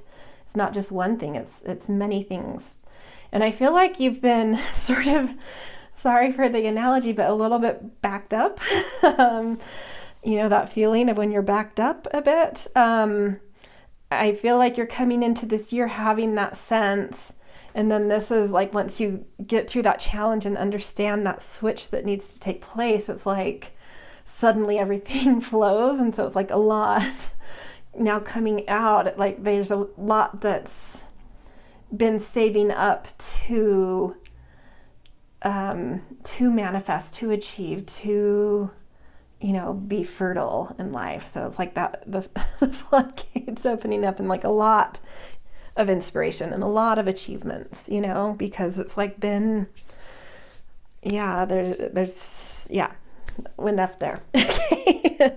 Let's move on now. Oh, I did want to roll the dice with this, but I'm kind of feeling like almost it's general, like I don't need a category, but let's just see if it's helpful. It might be helpful for a few of you. Yeah, this could especially be about feeling able to expand your life and feel connected to your clarity, your passion. Yeah, I mean, I'm glad I rolled the dice because it is kind of a general energy coming through here. Aries, 9th house. This is about being able to expand, like believing that your life can expand, believing in your dreams.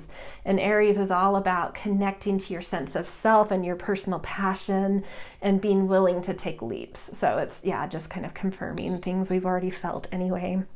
Okay, let's now look at your greatest blessing in life. Let's see, what were oh yeah, I was going to use the Yogic deck for this.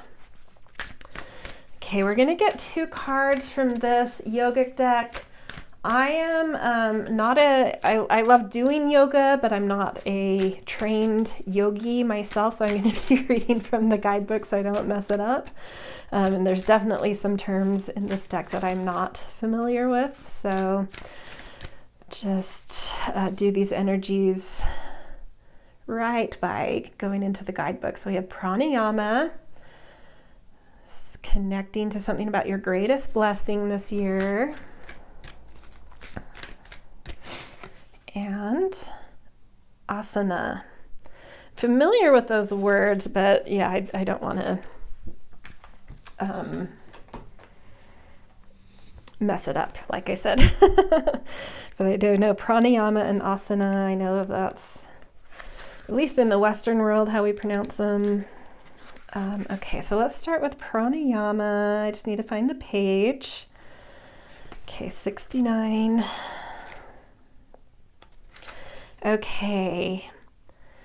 As part of the 8 stages of yoga, relating to control of breath, you have inhaled the beauty, joy, and magnificence of life and exhaled the toxicity, stagnancy, and dullness. Does this not feel like what we've already talked about? Releasing sort of that mind control, which could be like that staleness and toxicity, and allowing breath, air to move through and connecting to the heart.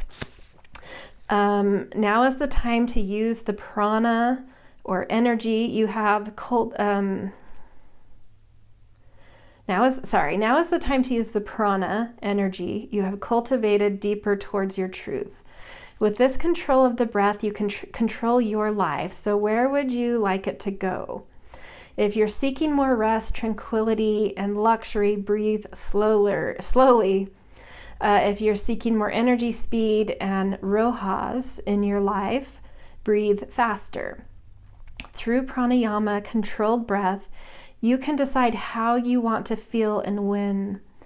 Begin the study of various pranayama practices such as alternate nostril breathing and breath of fire. Use it in your life to magnetize your direction. I think this is beautiful. I think there are some guides, some blessings coming in that are really connecting you in a much deeper way to breath and breathing, which is that thing that will also, like, you are being given some help to be able to drop into monkey, because you're being given some help to have more awareness and have messages come in for you around breath and breath practices and a general awareness of breath and how it connects to, too much mental control versus, heart openings, that kind of thing. Okay, now let's look at asana.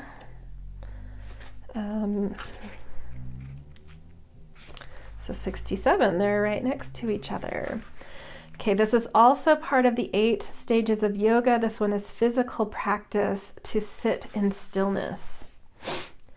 Your physical body holds the key to your evolvement, but it's just the first portal. The asana, yogic body postures you have been practicing have been preparing you for true asana, to sit in stillness with the truth. These shapes and movements have removed the cobwebs of your limiting self, creating space for the silence of your mind's forest. You are one of those who realize the true intention of asana, and the one paving the way for the other to see this bodily practice is really just a way to come face to face with yourself. Continue to cultivate your practice and move deeper into its core purpose. Flow of energy in the body for the evolution of the spirit.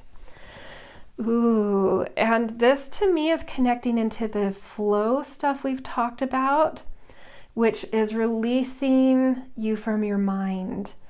So there may be, if I'm understanding this correctly, hold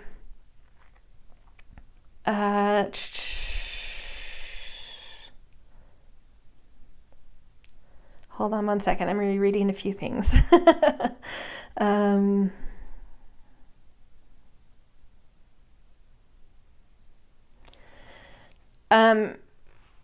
Understandings I had previously had about asana were like repetitive movements, but then this is saying that like the true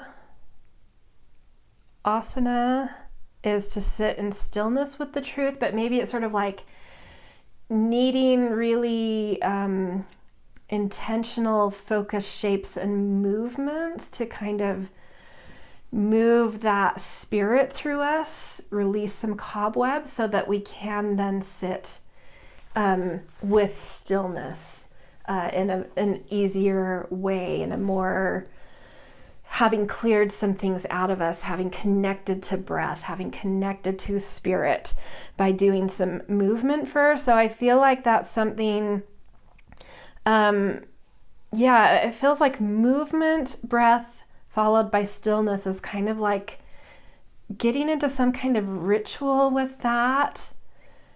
And I think spirit is wanting to help you with this, bring opportunity, bring openings, bringing like the right thing that makes sense to you to kind of get into this kind of thing. And you don't have to do, this is definitely not saying like you need to do this the yogic way or do yoga to get to this. Like maybe you enjoy jogging or going on walks or doing push-ups, like whatever it is for you, but like some kind of movement where you can have intention and push your breath,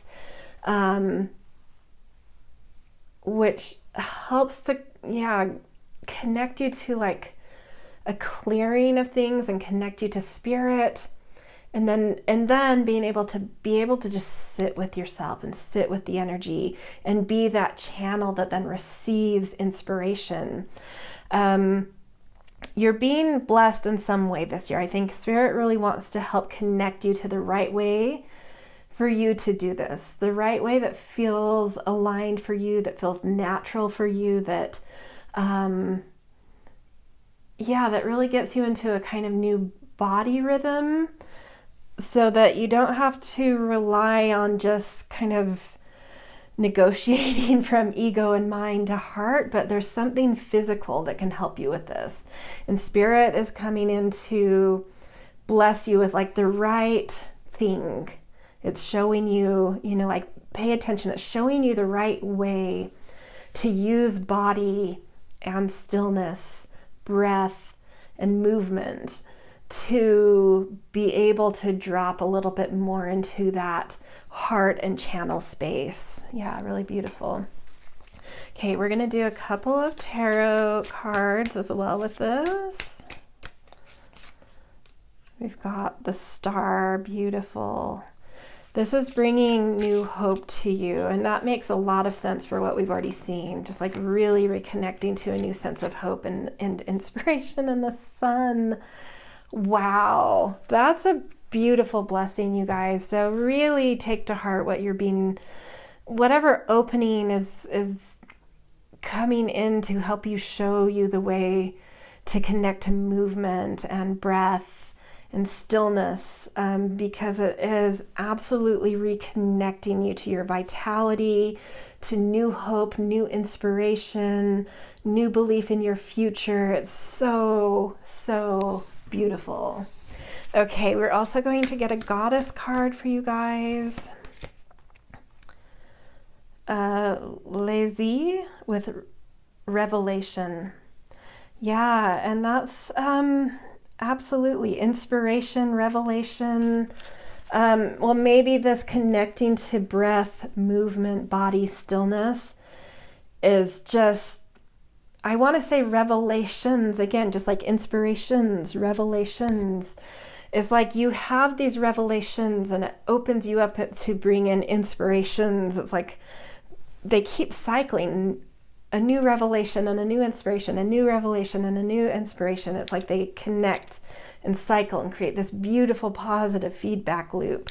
But you get into that revelation place by that body movement, breath, and then that stillness brings in the inspiration, and there's just this flow, and these all connect. It's really beautiful. Okay, let's get some astrology insight here too. The way I want to read this, absolutely, because the third house in Gemini, third house is Gemini's natural house, so they are very correlated, kind of have similar meaning, but it can, one of the interpretations of these two things is these can get too weighted in mind, but they also connect to that need to move and lighten up and sort of breathe and connect and be a little bit expressive and playful. So I think there's going to be a shift from trying to do this through mind and being able to like really let the breath move through you and really lighten up and not take so seriously how you're moving, what you're connecting, how you're thinking, just being easy with it. Yeah, really gorgeous. Okay, this is where I'm going to leave this reading. Really, really, really beautiful one, you guys. I'm very excited for you guys this year. It feels like long overdue. Just a floodgates opening of feeling new potential with life and feeling capable of manifesting and expanding. So if this resonated, I always appreciate likes and shares and subscribes. Also always grateful for kind and thoughtful comments. Also, there is just a reminder, the add-on reading, if you want to get even more specific and look at really specific categories of life, the 4 cardinal directions in astrology, so self, foundations, relationships, and career. Okay, I wish you the best 2024, and I hope to see you in future readings. Hello, Pile 4. Welcome to your 2024 reading that's looking at some specific things. We are going to look at your greatest achievement this year, your greatest challenge, and your greatest blessing. I feel like, of course, we have many of each of those, but we want to look at the real standout one from each of those categories. So you guys picked the Howlite stone, which I'm going to just put to the side for your reading. And we are going to start with the card that was under your stone, getting into that first category and looking at your greatest achievement this year. And you guys have the twins, self-protection, dual natures. Let's see, there's 2 geese. These 2 things are a reflection of one another. I don't know what those are, some kind of dial of sorts. It makes me think of the Gemini energy in astrology of like really starting to understand how to see things in more dynamic ways. Because this is around an achievement, I'm really trying to look at like the positive things about this that I think are what are being highlighted. So yeah, really being able to, it's a very intellectual energy, and really being able to connect the dots and things in brilliant ways. It has a brilliant energy in general. Like Gemini season is when we are coming into the sun growing into its longest days of the year, at least in the northern hemisphere.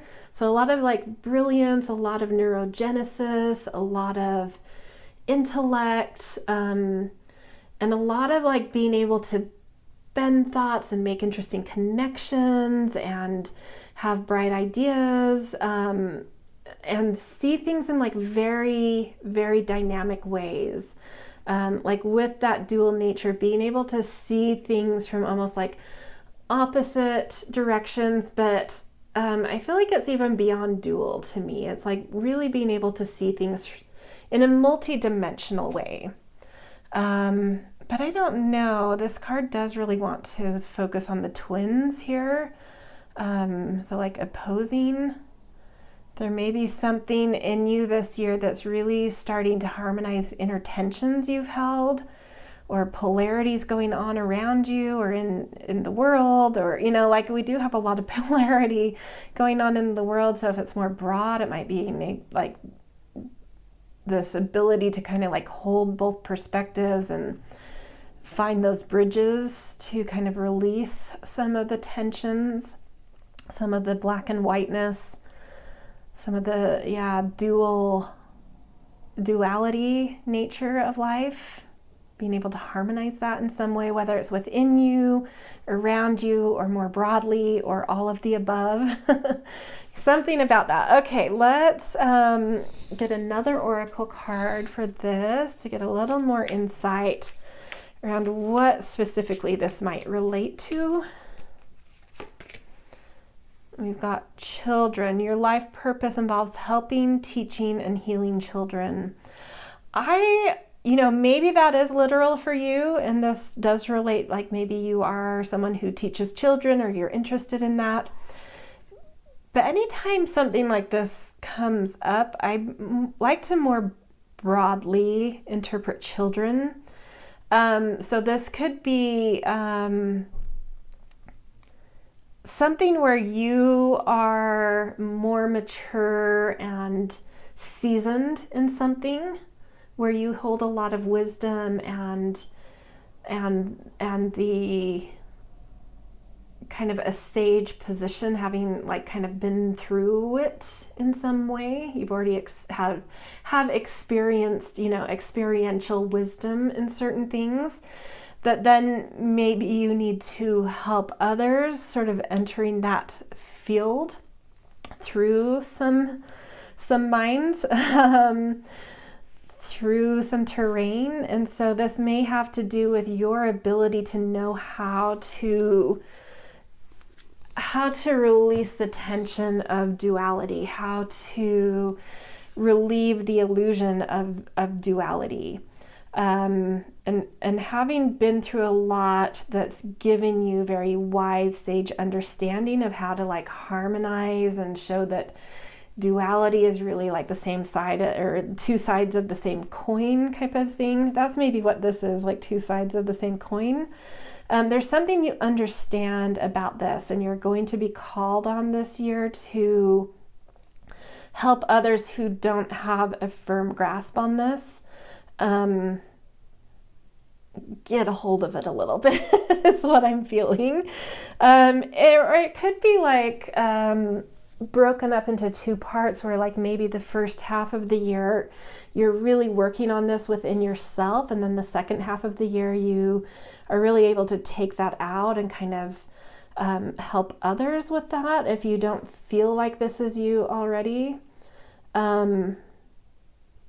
If that's the case, if you don't feel like you're someone that holds wisdom already in knowing how to hold and relieve some dual illusions, then it would mean that the first half of the year, it's like you are coming into some of your own understandings here. And then the second half of the year, you're taking that out into the world in a greater way. So whichever you connect to.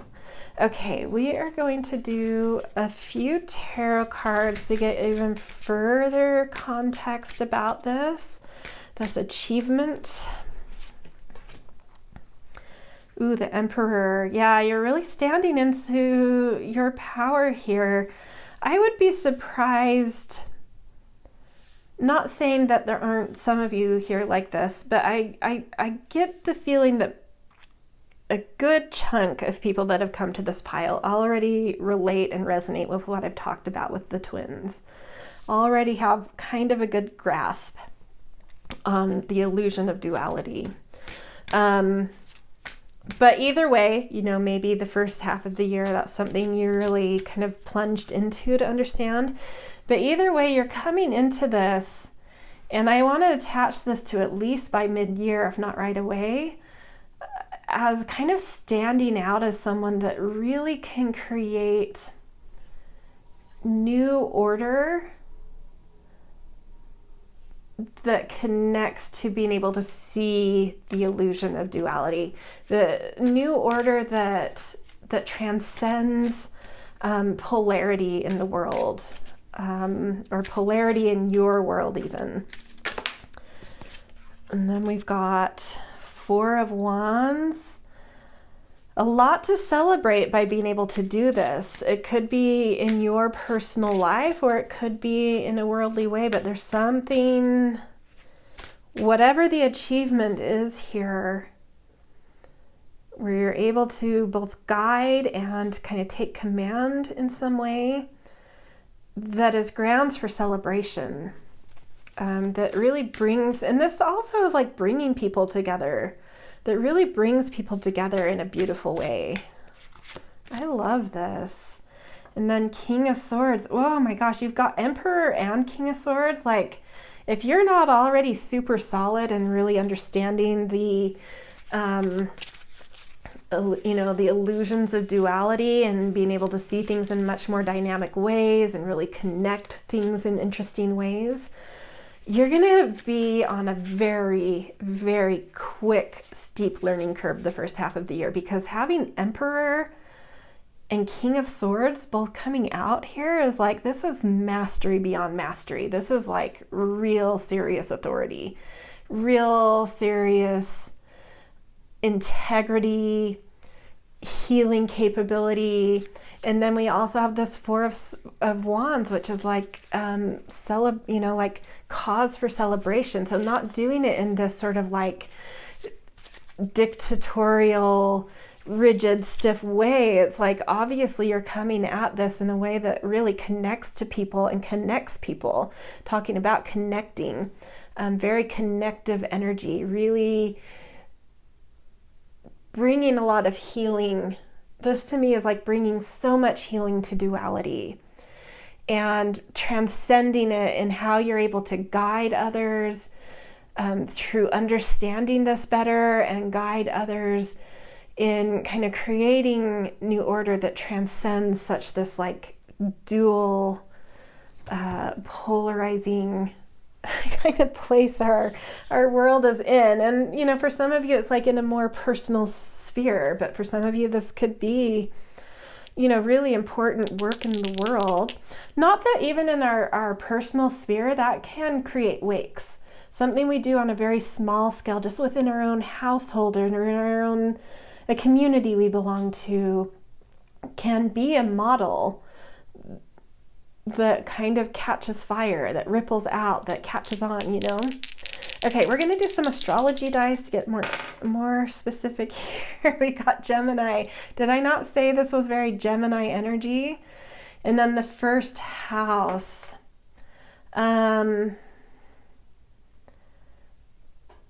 This is like, this achievement is you coming into more confidence in yourself. You will feel your achievement as being able to very confidently centeredly, passionately, and clearly hold this kind of energy. Whether that ripples out and creates bigger and bigger changes in the world is less your concern here, for whatever reason, in terms of the achievement. Your concern is that you have personal integrity here, and that you have confidence and centering and clarity about how you do this for your own integrity. Yeah, so it's actually kind of cool, and like sort of a real aspirational picture of how to model. It starts with the self, right? If you can hold this energy, you can be a model for others to hold that energy, and that can catch on. Really cool. Okay, we are now going to look at your greatest challenge of the year, and we're going to use some Mayan astrology to kind of unpack this challenge. This one. Oh, wow. Okay, every single pile really, I mean, just because now you're the last pile, and I've seen how this goes, every pile, all of these categories have had something to do with each other. So I'm already seeing that. So Ben, this is the reed, or in the dream spell, it's the explorer. In the Mayan Kitshi or Sulcan, it's the Ben or the reed, the cane, which is like the hollow, like a reed is like a hollow kind of almost like bamboo type of thing. But in another interpretation, it's the explorer. But whatever it is, it's this ability to be that thing, that hollow thing that is a channel that's able to feed the fertility and earth creation mysteries up into spirit, and for spirit to send its inspiration and guidance down into earth, and you being the channel between earth and heaven, the thing that bridges earth and heaven, to be in communication. And so there's this challenge this year for you to kind of step into this ability to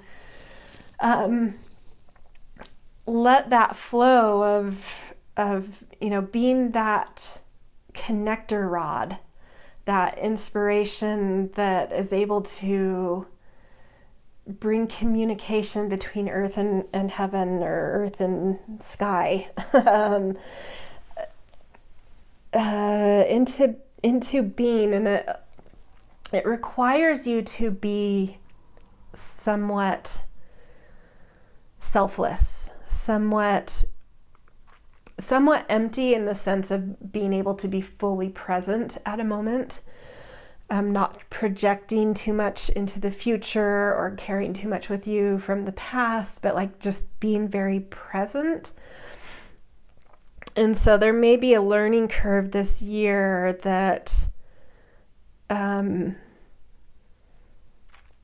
you're feeling challenged to listen more deeply to the earth stirrings and the sky messages, and being able to blend them. And in that explorer, the skywalker kind of energy of the dream spell with this, like that broadening your perceptions, that broadening how you're understanding everything, and just being very open-minded, very present and very open-minded. There's something in that you're being challenged in this year. And I think it does feed into this achievement of like really needing to stay flexible, adaptable, open-minded, present to the moment. When you're working with very dynamic lenses and prisms and dualities, it does require you to constantly be pivoting. And I think that would require you to be very present, and very open to inspiration and creation, mingle with that to help you get sort of like higher understandings coming through as well, and more divine messages than just even experiential messages, because those divine ones connect into very particular aspects of the moment. So challenge is to really learn how to drop into being that thing that can bridge things in general. Okay. Let's get the tone of this, which it's not an exact relationship, but like there could be some correlation that if you know astrology, that the tone in this Mayan astrology could be similar to like a house in astrology. Okay, so manifestation, this is the 10th tone, and it has a lot to do with holding responsibility. It's very similar to the 10th house in astrology. It's about position. We've already seen in your achievement. I mean, Emperor and King of Swords, position, achievement, accomplishment, holding pressure, holding responsibility. If you turn this way, it could mimic the seal, this Mayan seal, but needing in your position to be a little bit open, so that the as above, so below can channel through you, mix into the position you're holding, and move through you, be expressed through you. So leaning in both to your own sense of, self and authority and confidence, but with enough humility to say, but there are always more divine messages to be received. And so I can also make a little bit of space for things to move through me that aren't just coming from me, that are a little bit higher messages, higher perspective messages to come through, and shine through this position I'm holding in the world. Wow, you guys feel important. If you don't feel already important, this year may change that for you. Okay. Adventurer's Quest. I love that. This is a journey.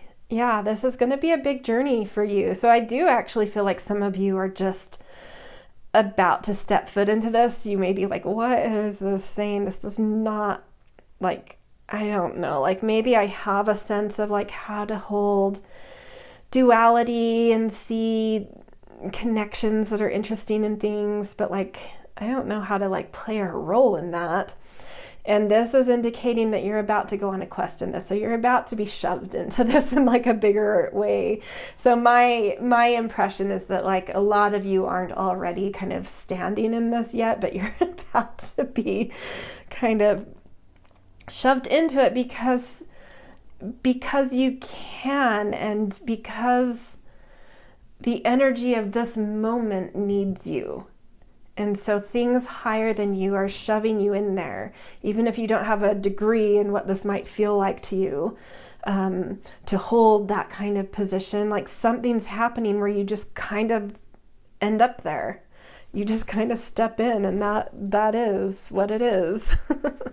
Okay, let's get a couple of tarot cards. Justice. Yeah, I mean, I keep feeling this thing of wanting to say like, it's fine if this is just your personal life. But every time I feel that or say that, like another big card comes out, and justice feels so worldly to me. And this feels like the world that's behind her.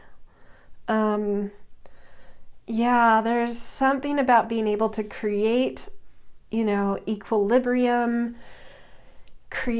establish a little bit more fairness in things, a little bit more harmonizing in things, a little bit more bridging in things, being able to move things out of such black and white territory into much more fertile possibility. If you explore the territory between a polar stance, it's filled with potentiality.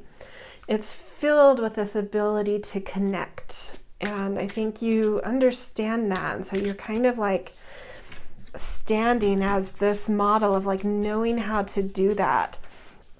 Knowing that between black and white, there's all sorts of beautiful magenta, green, orange, all sorts of colors that can come out of that aren't just such stark black and white. There's all sorts of shades and colors between there, between black and white. Okay. Yeah, you just feel like you're standing as a model for things. And then 6 of Wands, victory. So all of this may feel like a challenge to you to be able to help bridge things, to be able to be that channel and hold the responsibility, and be on this journey that's really pushing you to grow and pushing you to have experiences. It is a challenge, but it feels thrilling, and ultimately there is success here, victory here. And we've already seen how connected your achievement is to the challenge. Like you really are getting it. You will overcome the challenge. It's already there. It's already happened. Okay, let's do some astrology guys to get a little extra context about the challenge. 12th house, yeah, and Libra, which is justice and Libra have some correlation. But 12th house is being able to be surrendered and open, as being sort of like open to guidance, open to healing, open to transcending, open to spiritual hands and things. So for some of you, that challenge may have to do with stepping out of, because we saw the first house in this, which is very self-centering, in a like can be in a positive, it feels positive for this, obviously, because it's an achievement. But part of you really being able to come into that achievement and that solidity of self is also being quite surrendered to spiritual guidance and help and hands, because they have a lot of wisdom and guidance and divine intervention and beautiful messages, and beautiful inspiration to show you about how to harmonize things, about how to bring things together in a more peaceful way. So that may be the challenge for you, is to be a little bit more surrendered and really create some open space for being a channel versus forcing your own kind of experience into things. It's like how to blend being a channel, but also putting your own kind of assertive, centered strength in there too. How to do both of those. Yeah, so cool. Okay, we are now going to the last category, which is your greatest blessing this year. Ugh, and it's getting dark already. It gets dark in 2 hours these days. And I love to use natural light. I'm just very partial to natural light, but at least for me, it's getting hard to read things. I'm sorry, I'm turning on this gross artificial light. But I need to be able to see. So, okay, greatest blessing this year. And sorry, this is bugging me. I want these centered a little better. They don't have to be perfect, but they just felt really off-center to me. Like so much space over here. Anyway, okay, greatest blessing coming through this year. And this is Sattva. So this is from the Yogic deck. I do practice yoga every day, but not in like a professional manner, and I've never trained, and I kind of just do my own thing, so I'm not steeped in yoga language. So I'm going to be reading from the guidebook for these. Sattva and Durga, which I think is a god or a goddess. I think a god. Okay, so let's see what the guidebook has to say about these. Okay.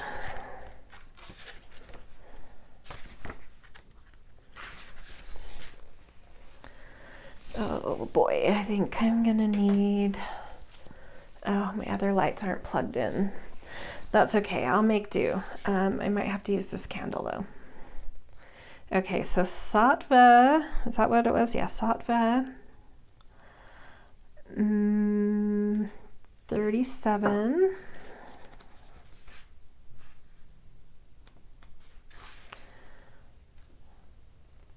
Okay, so purity and clarity.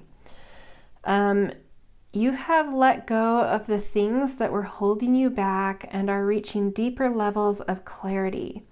Maybe you've been maybe you've cleaned up your diet, home, self-care, products, relationships, thought patterns, career goals, or life outlook, and are now experiencing the joys that come with purity, sattva. The space you have created is allowing greater gifts that are more aligned with your truth to present themselves. Continue on this path toward clarity by shedding all that is no longer serving you. When your body becomes pure, your thoughts and life will reflect that. Bring sattva or purity into all that you do, and your path will continue to become more clear. And we saw in this achievement pile that first house is sort of that house of deep clarity. And so Spirit is really coming in this year to help you to see what is adding any sort of confusion, any sort of baggage, any sort of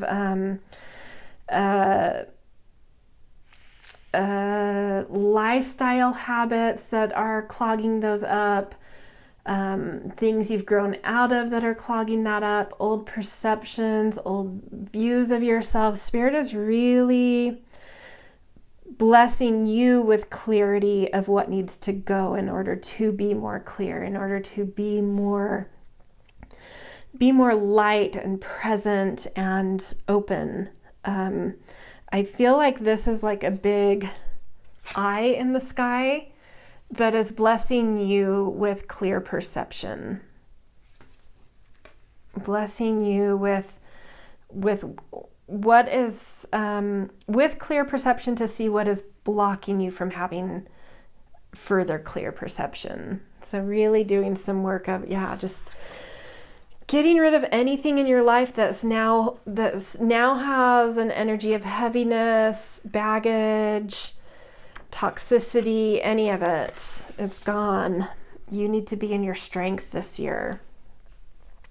Okay, the next one is Durga. Let's see. And that is 105.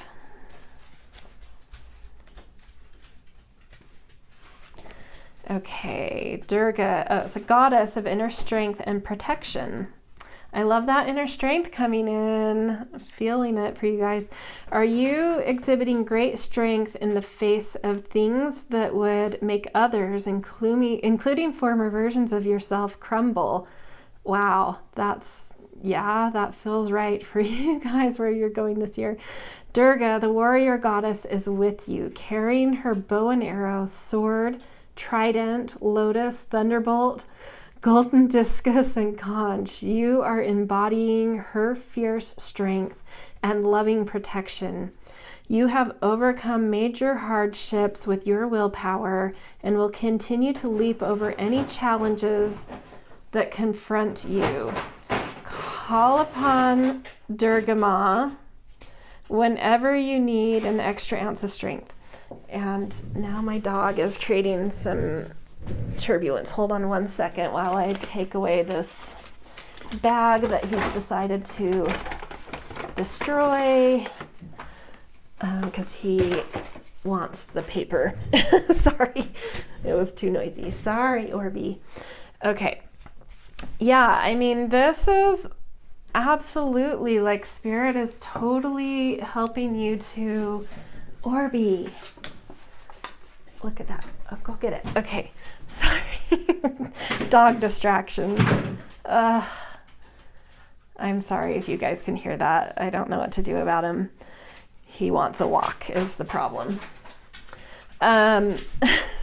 So where am I? Goodness. Yes, so your blessings, clarity, purity, as well as strength, and you are being gifted like all the tools you need. We heard this huge list of like her Durga Ma's tools that she had. Her whatever, they were like, you know, they're weapons, but in this metaphor, I just feel like it's like the tools you need to take up the cause and fights and objectives you have, because you're meant to be someone with a lot of power and a lot of leadership this year. So you're being gifted with whatever tools it is you need, whether it's like, to me, this is more like community support, counselors that, you know, like advisor type counselors, the right kind of information, the right kind of connections, to be able to like really get in there and make a difference this year, and like harmonizing and creating possibility between the factions, bringing things together. You're being given just clear perception of knowing anything that's getting in your way or weighing you down, and being gifted and blessed with any tool you need. Whether it's a person, an advisor, I mean, I've already listed these, some kind of information, a connection, whatever it is. Okay, let's do a couple of tarot cards.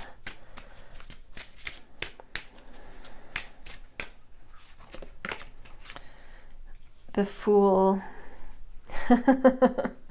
I've already said this, like, I feel like you're about to plunge into this as a journey. Like, I don't think you're quite on this path yet, even though, like, I think you naturally hold this ability of knowing how to see through illusions. But this, because the Fool is coming out under a blessing, makes me feel like when you're hearing what we are talking about, like maybe you're like, that absolutely appeals to me, but I have I can't even fathom how this would happen, or that I would be able to stand in this position, or be that confident and be that courageous. But then we saw that, like, you know, with the challenge, you are being pushed onto this journey, whether you like it or not, but then the Fool comes up under your blessing. So I think that a deep part of you is like, I would love to do this though. I know it would be a challenge. I know it would really push me and put me in vulnerable positions and test me. But I feel that calling. I kind of feel intrigued by this. I kind of want this.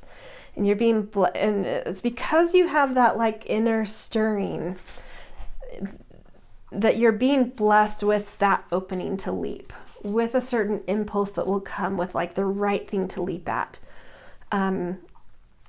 where you are going to feel that impulse and you are going to be the one that decides to leap, because there will be this just kind of almost sudden, out of nowhere, strange opening that's just perfect for you, and you're being blessed with that in order to take you into this whole crazy, interesting, powerful journey.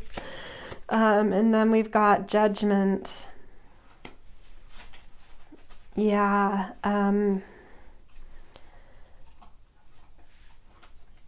Something is being lifted out of your life that's maybe been holding you or life back, but that it's about to end. It's time to kind of like surrender something that's held you back. It's being lifted. You're being blessed with, like, this is being lifted for you. A judgment's coming in. But it's one that you're ready for. It's one that will lift some kind of circumstance out of your life that's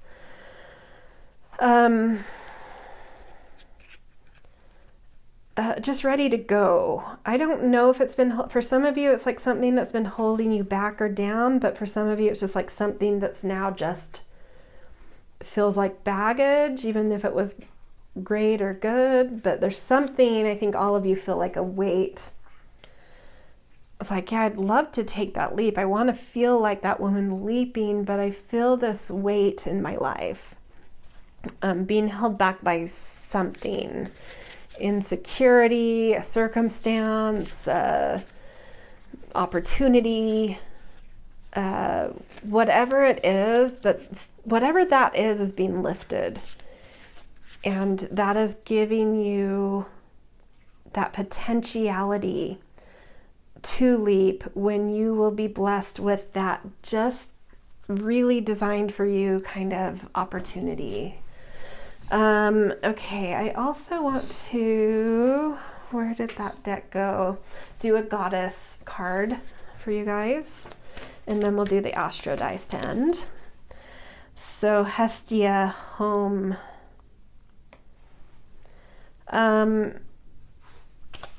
This to me is just like feeling comfortable in yourself, feeling at home with who you are, with where you are.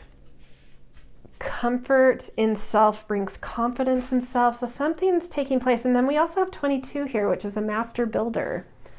I think whatever gets lifted off of you helps you to really sink into yourself and find that confidence of like, you know, I do sort of have this new sense of something where I could really get in there and be part of building something. And I'm feeling really like comfortable in myself right now. And like I have the courage and the inner alignment with myself right now that like I really think I could be engaged in big. And 22 master builder, that's big outer world energy. That's big, yeah, like part of the world energy. This does not feel like personal life stuff. Of course it affects you and your personal life, but this overall feels like big kind of outer world stuff going on. And 22 definitely connects to that. Master builder. Yeah, so just like something lifted, dropping in to feel real comfortable with yourself, which gives you a certain confidence. Some out of the blue opportunity coming in that's so specific to you, and just feeling that impulse and going. I love it. Okay, let's look at some astrology here. Taurus in first house. Yeah, come to talk about comfortable with yourself. That's the literal translation here. Taurus is all about self-worth, comfort in self, pleasure in life, feeling your beauty and your value, knowing how to mold and build life in a way that brings comfort. And then the first house is all about that. Really being connected to your sense of self, your passion, what lights you up, what motivates you and drives you, and feeling that impulse. It's just serious confirmation coming here. So wow, really big reading for you guys. This is big stuff, and yeah, I think it's gonna be quite a wild ride this year, but like exciting and great too. But yeah, I mean, for sure some learning curves and challenges, but I think ones you're kind of like ready for that. So, all right, this is where I'm going to leave you guys. Don't forget that there is another add-on reading to this to get even more specific into categories, looking really specifically at your sense of, like, it's the 4 cardinal directions of astrology that I'm tapping into in the add-on. So your sense of self, how to stay, like, what is it that helps you stay connected to your drive and passion and confidence and energy in the coming year? your foundations. So what helps you to feel grounded and nourished and stable. Then looking at relationships, and then looking at career or outer world positions in life. And that one in specific may be interesting for this group because this feels like position stuff coming through all across the board. Anyway, whatever you decide to do, I'm so grateful you're here. I love doing these readings, so thank you for being here, supporting my channel. Always appreciate the things like, share, subscribe. Grateful for kind and thoughtful comments. Yeah, have a beautiful 2024, and I will see you in future readings.